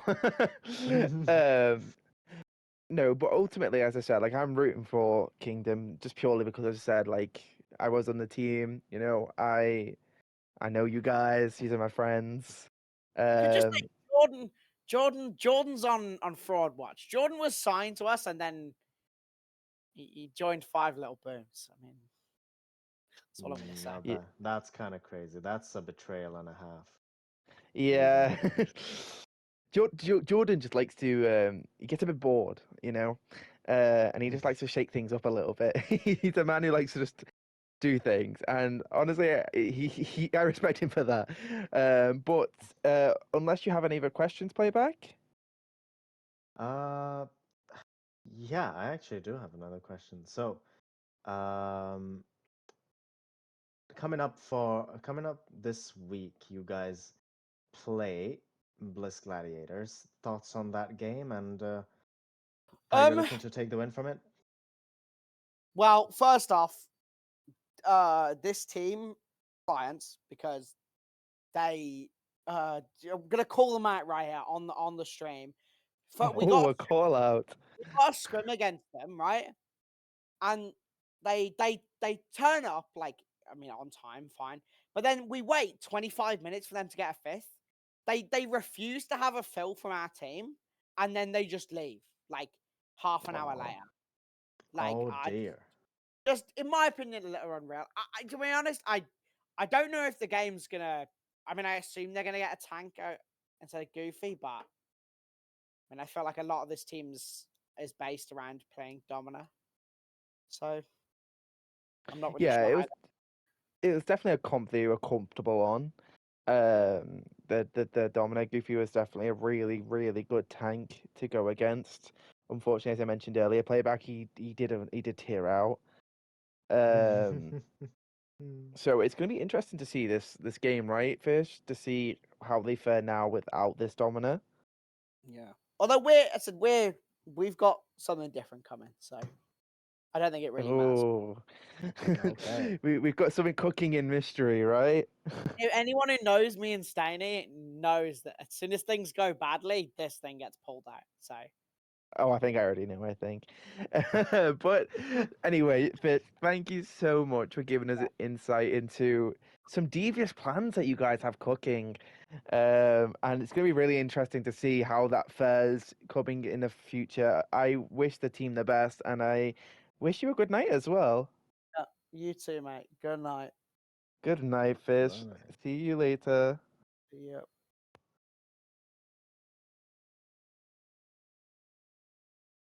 What a interesting interview. Yeah. That we Yeah, it's good to see a bit of confidence from some people. Some people come in here being very modest, but Fish came in guns blazing, right? Yeah, and just standing on business here as calling out the team that they're playing against for a bit of less than optimal conduct in a scrim, and hopefully for him and for the team's sake, they get to channel that disappointment and perhaps anger out on these coming opponents. So best of luck to them. Yeah, and I think we're going to move over to Tier 4 next, which playback. You're going to take the lead on this one, aren't you? Yeah, of course I am, because this is my tier to talk about. Well, for the first group of matches, we do have two groups here. So we do have the EU standings, we do have the NA standings. To start us off with the EU side of things, we have first up Odyssey Dionysus versus Kabakaiden. That ended in a 3-0 victory to Dionysus, which doesn't strike me as surprising. Dionysus kind of quite up there right now. 4 wins in a row. Currently just top of the table, Finney. Yeah, they are definitely showing to be very strong at the moment. I think they are a team that we knew coming into this were going to be a good team. and it's just showing Mm. through right now. Yeah, it really really is. And however, they do have their last 3 games against arguably what may be their biggest challenges, because they face so okay, next up they faced teams. So obviously they did take a win from they do get a win from Ali Shield, because that is a disbanded team. But then Yep. they face Huntrix, and then Giga Impact, and then Need Bastion in the very last week. So arguably Oh, 3 very strong okay, teams. 3 teams that that look like they could very easily take take these playoff spots. So Dionysus will have to stand up to them, stand the test of time, which is going to be exciting to see how they handle those games. Moving on to the next game, we have Giga Impact versus Ali Shield, which ends in Giga Impact losing 3-0 to Ali Shield, of course, because they're going to lose to a disbanded team somehow, right? Like, Yeah. yeah, Obviously. that's definitely happened, guys. How could Giga Impact possibly do this? No way. Just unreal. Unreal. But Giga Impact, for their bye week, of course, because of the FF win, they will be playing Huntrix in the coming week, which will be quite the game to watch, isn't it? That's two giants in the league right now facing Yeah, off. it's gonna be really, really interesting to see how that fares out, though. No, like I just want to watch every game. Like I always have anticipation before each game. I'm like, I just want to watch this one, please. I'm searching for a stream somewhere. No, it's most definitely like that. But I will tell you which game was streamed, however, this week, and it was SCR Need Bastion versus Huntrix. Casted game ended 3-1 in favor of Need Bastion. I mean, Huntrix taking a map. It was definitely a close match in general, from most aspects, but Need Bastion, a complete super team at the moment. Like that, Right. like and they probably get 9,000 aura points as well for the fact that every single time they play, um, I mean, they make it very obvious to everybody. Vinny, what they do is like they just say, "Oh yeah, we're gonna play Margo, Margo." Oh Margo, yeah, Margo. Margo. It's just Margo. It's just they advertise it. I mean, their tank player Marlon just goes, definitely not a Margo OTP or something. Like he's got a name like that on the Discord server. So it's like they're advertising it to every team's faces, every team's face that we are gonna play Margo. But even then, it just doesn't seem to matter when they play the comp just that much better than whatever anybody can come up with. Yeah, I mean, I've personally witnessed Marlon's Margaret in person, and honestly, it's a scary thing to face. Just that guy just charging at you. You just kind of feel like it's GG's already. Yeah, don't forget the bunker bencher I terrorizing want to anybody. forget. Let me forget. And they quite literally play Giga Impact. There's a lot Oh of no. there's a lot of unresolved trauma waiting uh, to be exposed and either be dealt with or pushed deeper down into the void, basically. It's genuinely terrifying. Yeah, at some point in time, that will be quite the fun game to witness. As we move on to the last game played in the EU bracket, we have the Arctic Whiteout versus Ali Shatter, which ends in a 3-0 victory for Ali Shatter. Ali Shatter looking like a very mixed bag at the moment, Finny. Like they did have they did have a win of theirs overturned against Dionysus due to some a breach of rules, but coming back strong, 3-0, which is it wasn't a particularly close game either, to be honest. Right. Having played it, I mean, Nepal wasn't close, and then the remaining two maps weren't close either. Like, it was a comprehensive, it was a full, clean team display from everybody, and just is a good confidence booster for Ali Shatter. Yeah, it was definitely needed after the week before. Having the loss, the win taken away. Rightfully so. I think it. So then coming back into this week, they had something to prove, and they definitely proved it, though. Right, taking that 3-0 comfortably. No, absolutely. Nice to not to brag, but it was nice for myself as well to rack up an MVP from this particular game. Oh, we got an MVP playback. Yeah, I did. For the Cassidy. I played some Cassidy on Nepal. And, yeah, it wasn't a bad showing. It's a neat little confidence booster. It's also like really it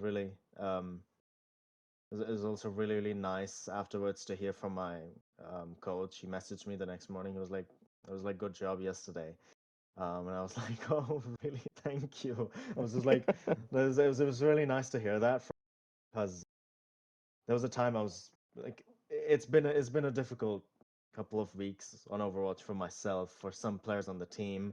Obviously with the whole role booking incident, so everyone's mentals were a little bit down, of course, seeing what happened. So, but we were like, okay, let's not give this up just because this has happened. Like let's Yeah. take it one game at a time, and we came together. Um, just discussed how we normally would, played our game, and just took the win. Like it just showed us that we're still very capable of taking teams on. And we're looking forward to the next few games. Although I think next week it is our turn to get traumatized by the the Malga, the Malga comp, the the bunker bench. venture. Yeah, Oh, yeah. I wish you guys so much luck.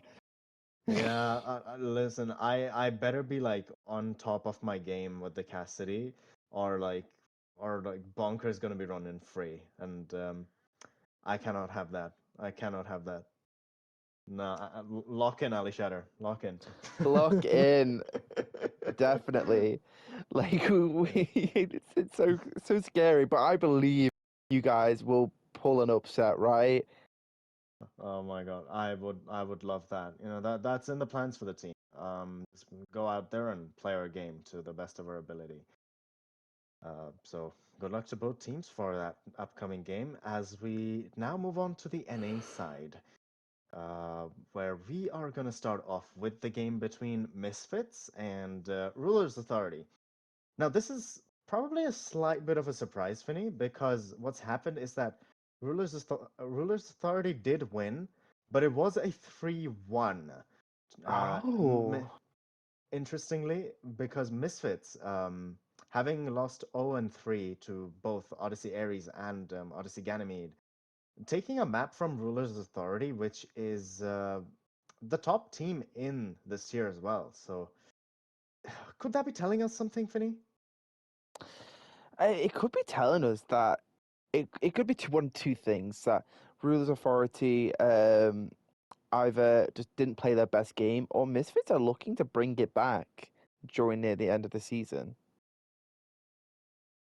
Yeah, like maybe just maybe there is some hope for Misfits here taking a map off of the top seed. Well, it remains to be seen. What they may still have to offer for the remaining 4 weeks. So hopefully we get to see something more and some more entertaining gameplay from them. The next match was Elemental Shade versus Time Esports Clock Diff. This ended in a 3-2 win to Elemental Shade. And Clock Diff wasn't a team here before, but if I remember correctly, this I team think it was used to be CTL CTL Ash. Astra. Yeah. Yeah. I'm pretty sure this team was CTL Astra, and we had seen that they had been really strong during this season. So to go 3-2 against such an established team like ELMT Shade definitely continues to show that they are capable as well of making this playoffs. Yeah, and well, obviously now competing under the same org that whose We teams they cast. actually beat in the yeah we casted their game as well, and Yeah. a 3-0 win for Clock Diff in round one, but now both teams part of the same org, interestingly enough. Yeah. So Timeless Esports looking for a looking for potentially another team in the mix, just playing the numbers game here. Maybe one of the teams at least will bring home the chip for them. Yeah, maybe, play your numbers. We have a few teams doing this, right? Yeah. So you may as well join them. Oh yeah, absolutely. We have next up. This is a forfeit win for Frame Perfect against the disbanded Gore team. So Frame Perfect taking the W on this. Perhaps not in the way that they would have wanted, but they're not going to complain. It remains to be seen what they're going to do next week, because they do face Odyssey Ganymede, which is a team that's also looking pretty good. 3-1 so far, and Yeah. even though Frame Perfects are sixth place right now, like given that both their losses were down to map 5, like this is just not a team we're counting out, are we? It's definitely not. It's a team that we obviously watched. Not watched, sorry. It's a team a team that we watched, and we've seen how close that first game was, and again, now they're in the same org, aren't they? But facing Ganymede, I didn't know much about them, but I'm gonna let you go into this next one just purely for this one game, because I didn't know a lot about this game, this team until this week that we're talking about the Yeah, Ganymede team. yeah, Ganymede going up against Ares. Ares, a team that was unbeaten until they weren't. A complete stomp by Ganymede as they secure their third place, just above Ares here because of the map difference. Uh, which is a bit strange, but at the same time, not so much. I mean, Ares did beat Misfits 3-0, but then it was down to map 5 again against Frame Perfect, and then it's a bit weird to see that this game wasn't closer than what the scoreline says. Yeah, I would argue this was quite an upset. Um, Purely Do just you because, reckon? yeah, because Aries coming into this was a very established team. We knew what they had to offer, and they started off really strong. So when I say an upset, I don't mean because Ganymede won. I mean because it was a 3-0. I was really expecting a 3-2 matchup here, Yeah. Oh and yeah. Absolutely. yeah, to see that go the other way around, it was really surprising for me. When I seen that score, I had to check twice. But that's not to count out Aries just yet. It could have been a bad game for them. Again, when you go org versus org, the teams generally have more of an insight on each other. So that could have had Yeah. something to play here. Yeah, Ganymede maybe just using that insight that they got on their team better, but I hope to see Ares actually bounce back in a way, right? Because Yeah.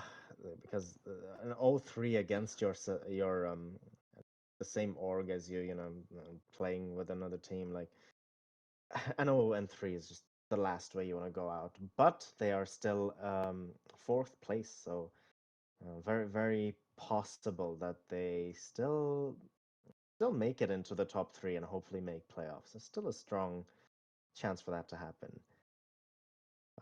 Yeah, But 100%.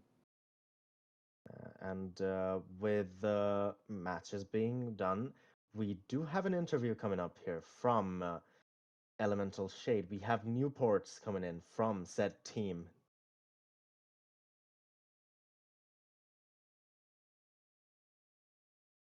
And we so hey Newports. Hey, absolutely lovely to have you here.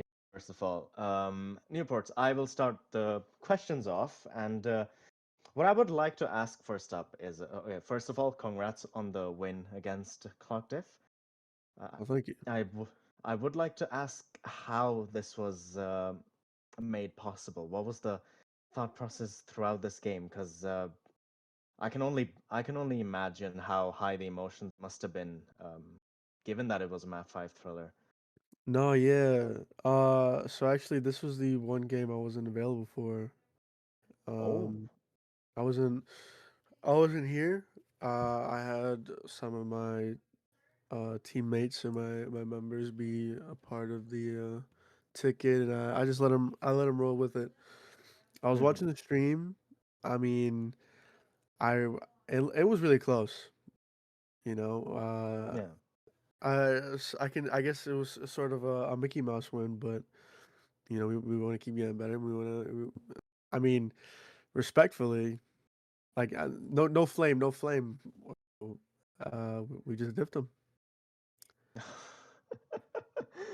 No, I love the confidence on love the confidence on that front. I mean, close game regardless, but yeah, I mean, with the 3-2 scoreline, but the fact that you have the confidence to think that, you know what, we were always the better team, that's really commendable. Like, how do you feel that was so easily achievable though? Like, how come you felt as calm and confident as you were, and the rest of the team presumably felt the same as well, despite the scoreline getting this close? Oh yeah, I mean, personally, I feel like you have to have that sort of ego or pride when you play competitively at any sort of level. Um, Mhm. I have extreme faith in my teammates. We've all like started competing around like 3 months ago. Yeah. We were just a group of friends who like played Overwatch ranked, and we decided to just look deeper into it. I mean we're used to it. This isn't our first competition, thankfully. I want to say this is our second. So we lose, we lose, we win. Let's keep going. That's an absolutely wonderful mindset to have. Finny, do we have any further questions for Newports? I do. So Newports, right? So Elemental Shade, right? It's a really good team, right? You have shown that through all your games, going against really tough opponents and still putting up a really good fight. There was one game that you guys have unfortunately lost this game, and it was against Ruler's Authority, right? Um, what did we take from that game, and what are we going to work on to make sure that we can take the win against them next time? Ooh, that's a good question. Um, Personally, I felt like, I mean, just like I said earlier, we are the better team, and Right. we ended up just shooting ourselves in the foot way too many times. We have to iron out some kinks. Specifically, like I feel like we have a vague idea of a fight plan, and then like this is Overwatch. Shit is situational. Everything changes.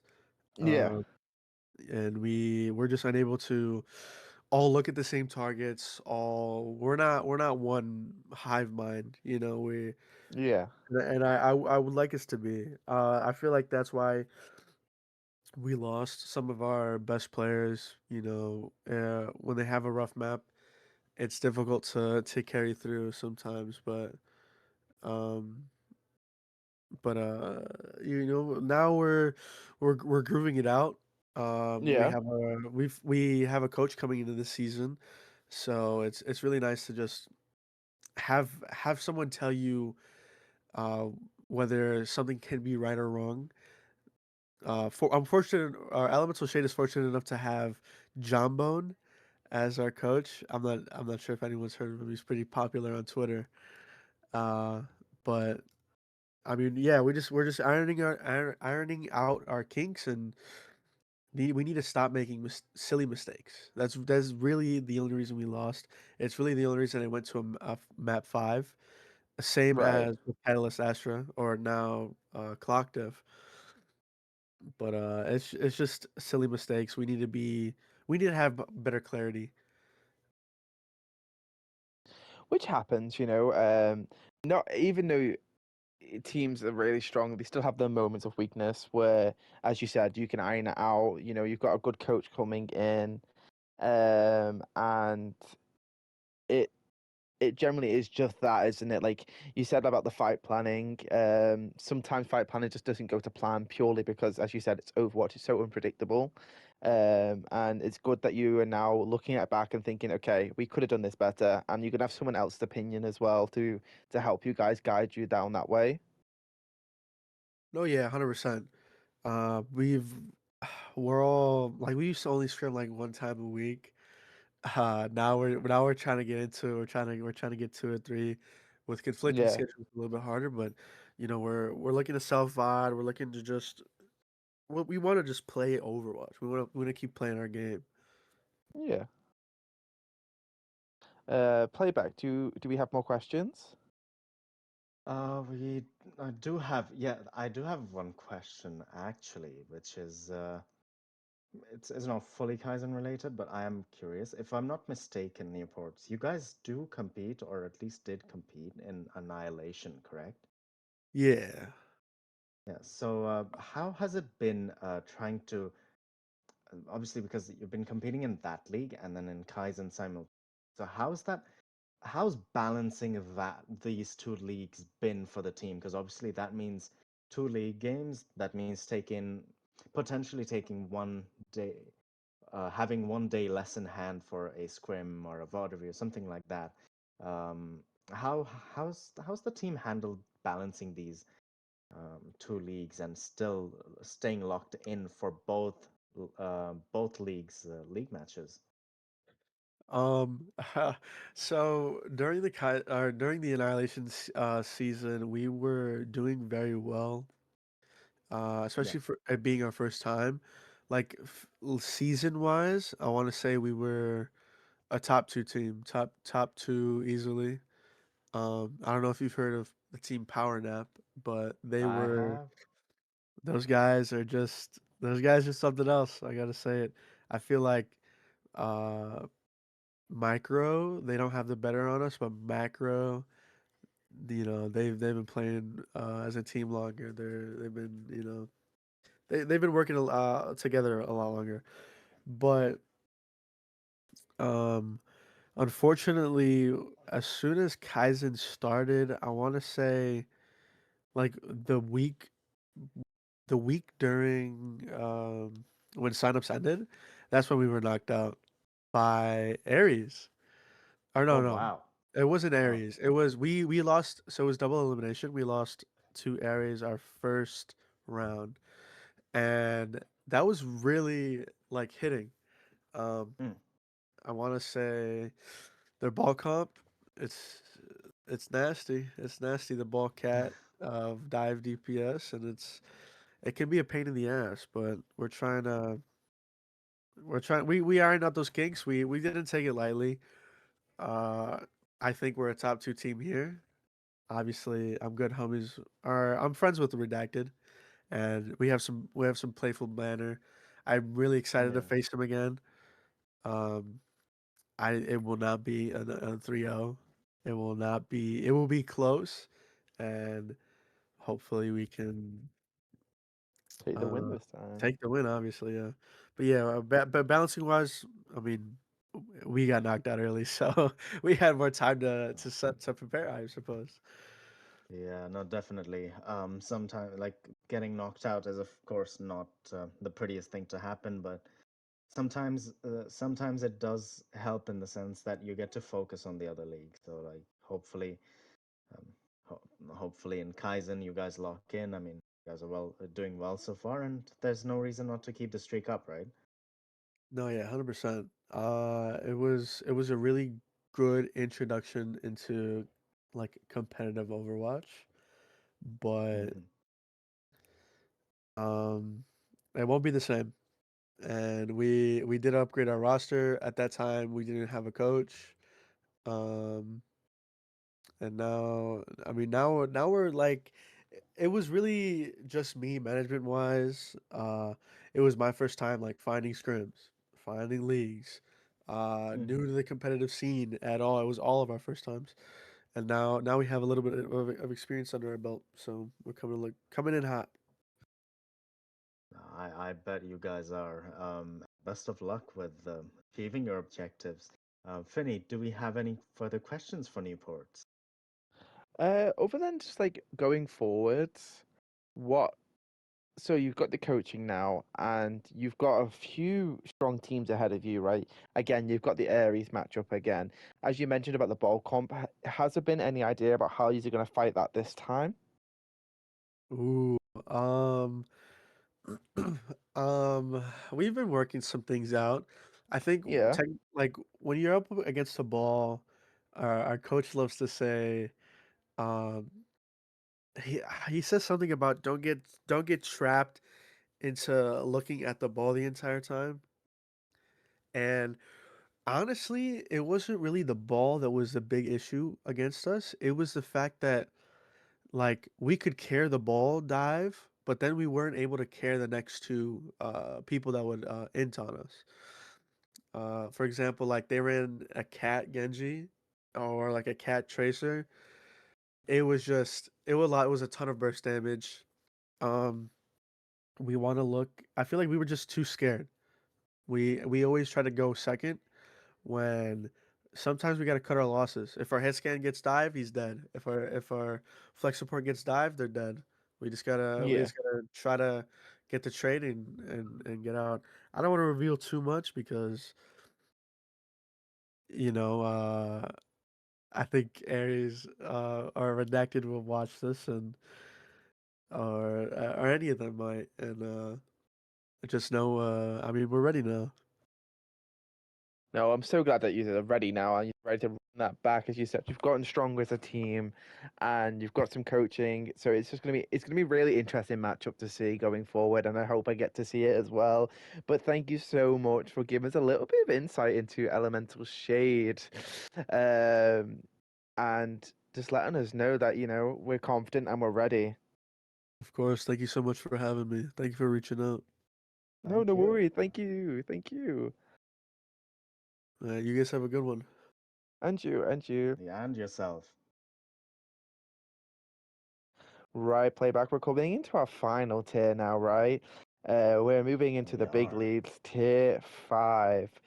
So, unfortunately, with tier 5, it's a bit hard to yap a lot about it, Ah. because currently in this round we had Cabba Mad Dogs versus 5 Big Booms. Do you want to hear something shocking? Um, hit me, Finny. 5 Big Booms disbanded. No way. Yes, they did. It was so No. unlucky. They are looking to focus on CGL playoffs. And it's unfortunate. We had them here last week, didn't we? And it seemed very hopeful for them. Oh, that's what And I'm saying. Such it- optimistic words, and we're gonna lock in that.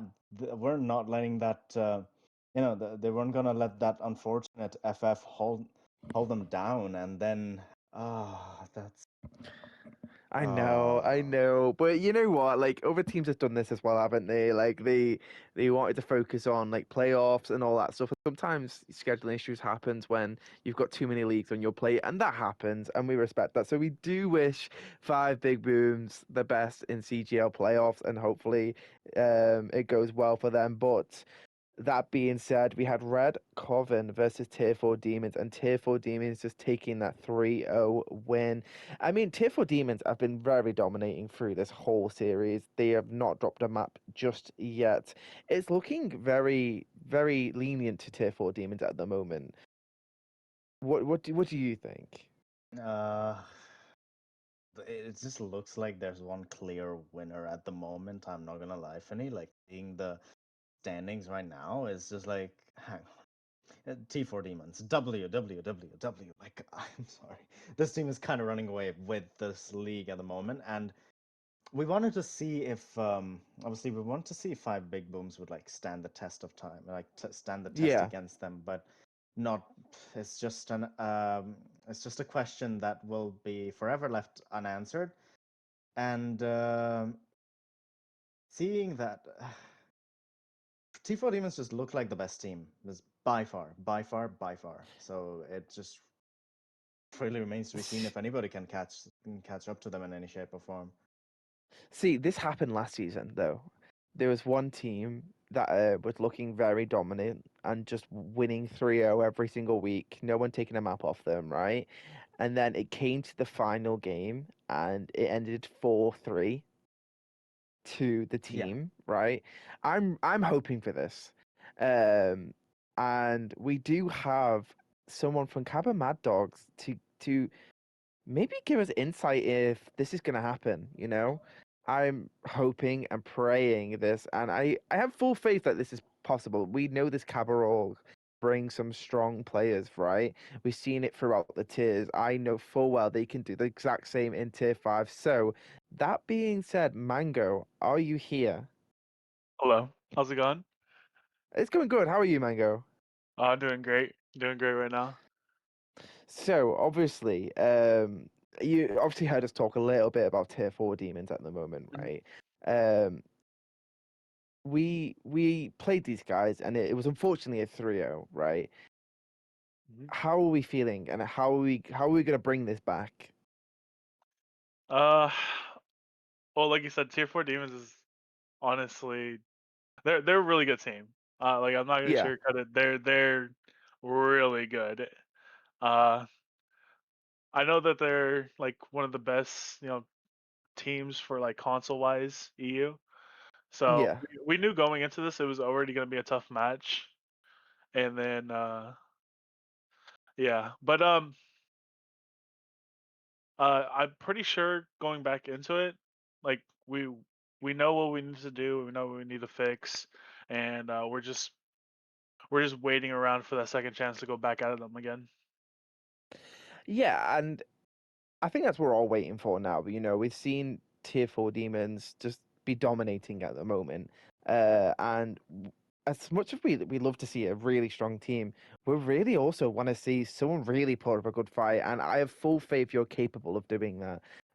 As you said, you know now what you need to do, and it's just about following through with that now. So, playback. On that note, is there anything you want to say as well? Yeah, I would like to ask, Mhm. first of all, hello, Mango. Hello. Second of all, how are you planning to, as you've said, without a hint of sugarcoat, that T4 Demons are kind of running away with the game at the moment. They are a really strong team, but how are you planning to close the gap on them in this case?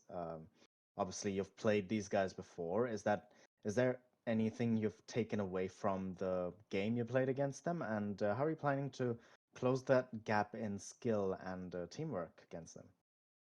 Yeah, like last time we played with them, uh it was just like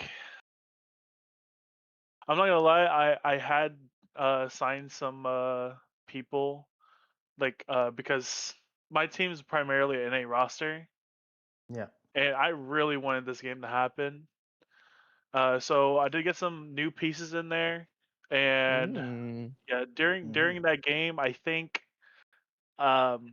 we're just a little bit, behind compared to them. Yeah. They obviously had the teamwork. They scrimmed for a while, and I don't think the new pieces has scrimmed with our team, you know, for that much longer. But this time that things are better. We're doing good in scrims, you know. So we've done a lot of robot review on that match since then. So which is wonderful to hear, and we hope that with all the coaching, the VOD review, the practice that the players are having, that there will be more entertaining games from you guys to come, I'm sure. Finny, do we have another question for Mango? Yeah, so going forward now, so is the site just purely now on tier 4 demons? Or is there other teams that we faced as well that are also maybe might cause a few issues as well that might stop that goal? Well, right now, we're trying to take one step at a time right now. So right now, Yeah, yeah. this week we have to face the other NA team in this tier, which is the Fluff, I believe. Yeah, Fluff and Furry. Yeah, and Yep. everyone on my team is actually kind of excited to go into this. Uh, and I hope they put up a good fight. I hope we get a good game going. So, but after that, our eyes are fixated on T4 Demons. After that, Rightfully so, though, as we mentioned earlier, like they've just won every game, so it's definitely a good team to keep an eye out for, and just to make sure that we're conscious that they are here and they are looking to win, right? Um, but as for that, that is all the questions I have for you. If Playback has any more before we go, it's completely up to you. Uh, Anybody you want to shout out at Kaba or in Mad Dogs in general, Mango? Shout out yeah, their I just contribution. want to shout out my org, Kava Esports. Um, we've been slowly, getting all of our teams back up and running in every single league so far, Mhm. and big shout out to Sloth, the owner of Kava, and all of the managers for all of the teams. I just want to give a big shout out to helping us, make that a reality. No, absolutely, and competing in a tier as high as this, of course, massive. That is a massive responsibility for you guys as the players, as captains, coaches, everyone involved. So, with all of those in mind, we do wish you the very, very best of luck, Mango, with the rest of this league, and hopefully we see some entertaining games from you guys. Hopefully. Thank you so much. Thank you Thank so you. much. Have a lovely night.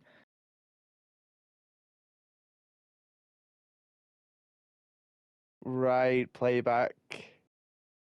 So we have officially finished the tiers. We It, have it, it only took us 2 hours and 40 minutes to do so, but we broke it all down, right? Um, Speaking of breaking it down, now we have my favorite segment of the week. We have our funniest clip of the week, Playback. Are you ready to see this? I'm so ready, Finny. I'm so locked in. I am so locked in. Let's give this a watch. Oh, let's break it. Oh,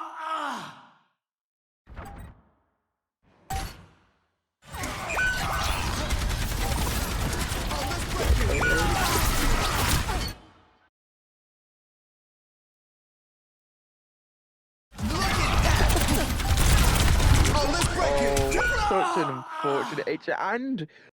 And Playback, we get the different angle as well from the Kiri POV as well. Yeah, that's. Oh. I mean, if you're the as like support player and Oh, let's break it. I'm just like, what the hell? What is my Lucio What player doing? the hell? What is he doing? Like, it happens so much. You know, Ajaxing is so unfortunate, and it genuinely, it's like so entertaining to see it all the time. Though we see him trying to boop off this Orisa, and then unfortunately gets Ajax from the Orisa you Yeah, just tried to boop off. Oh, what an yeah. unlucky circumstance. I mean, bright ideas, but like, I'm trying to boop an Orisa off, trying to beat at 14 HP. Like, come on now. That's just that's just something else. That's one of the beats of all time. That's one of the beats of all time. Yeah, 100%. But guys, just remember if you want to be featured in this podcast for these clips, just make sure to submit them in Kaizen Best Of, as me and Playback would love to see them, right? Yeah, absolutely. I'm so down to watch you guys like get picks or like fail or like I don't know, guys. Send us your absolute worst. Like we should legitimately like start coming up with roasts to your if the clips are meant to be negative, we are roasting the hell out of you guys. Okay. So like actually send us something and we got you guys covered. Yeah, we got you guys. But after a 2 hour and 40-minute stream, guys, we unfortunately have to go. No, but we Wow. appreciate everyone's patience and everyone sitting through me and Playback just yap once again on another week. So please stay tuned for future podcasts, as we do this every week. And follow our socials and just keep updated. Yeah, guys, thank you very, very much for attending this podcast. I mean, it's always a pleasure getting to yap with Finny, bring all this message to you guys about like everything going on in Kaizen and Japan. So that being said, stay tuned for further yapping. Maybe we cross 3 hours next time. Maybe. Yeah, yeah, maybe 3 hours is possible, guys. But make your games as interesting as possible so that you We can talk more about it, you know? yeah, Give us yeah, a few map 5 thrillers, come on. yeah, yeah, yeah. I mean, even if you're winning 2-0, right? Just purposefully. Right, thank you so much, guys, and have a wonderful night.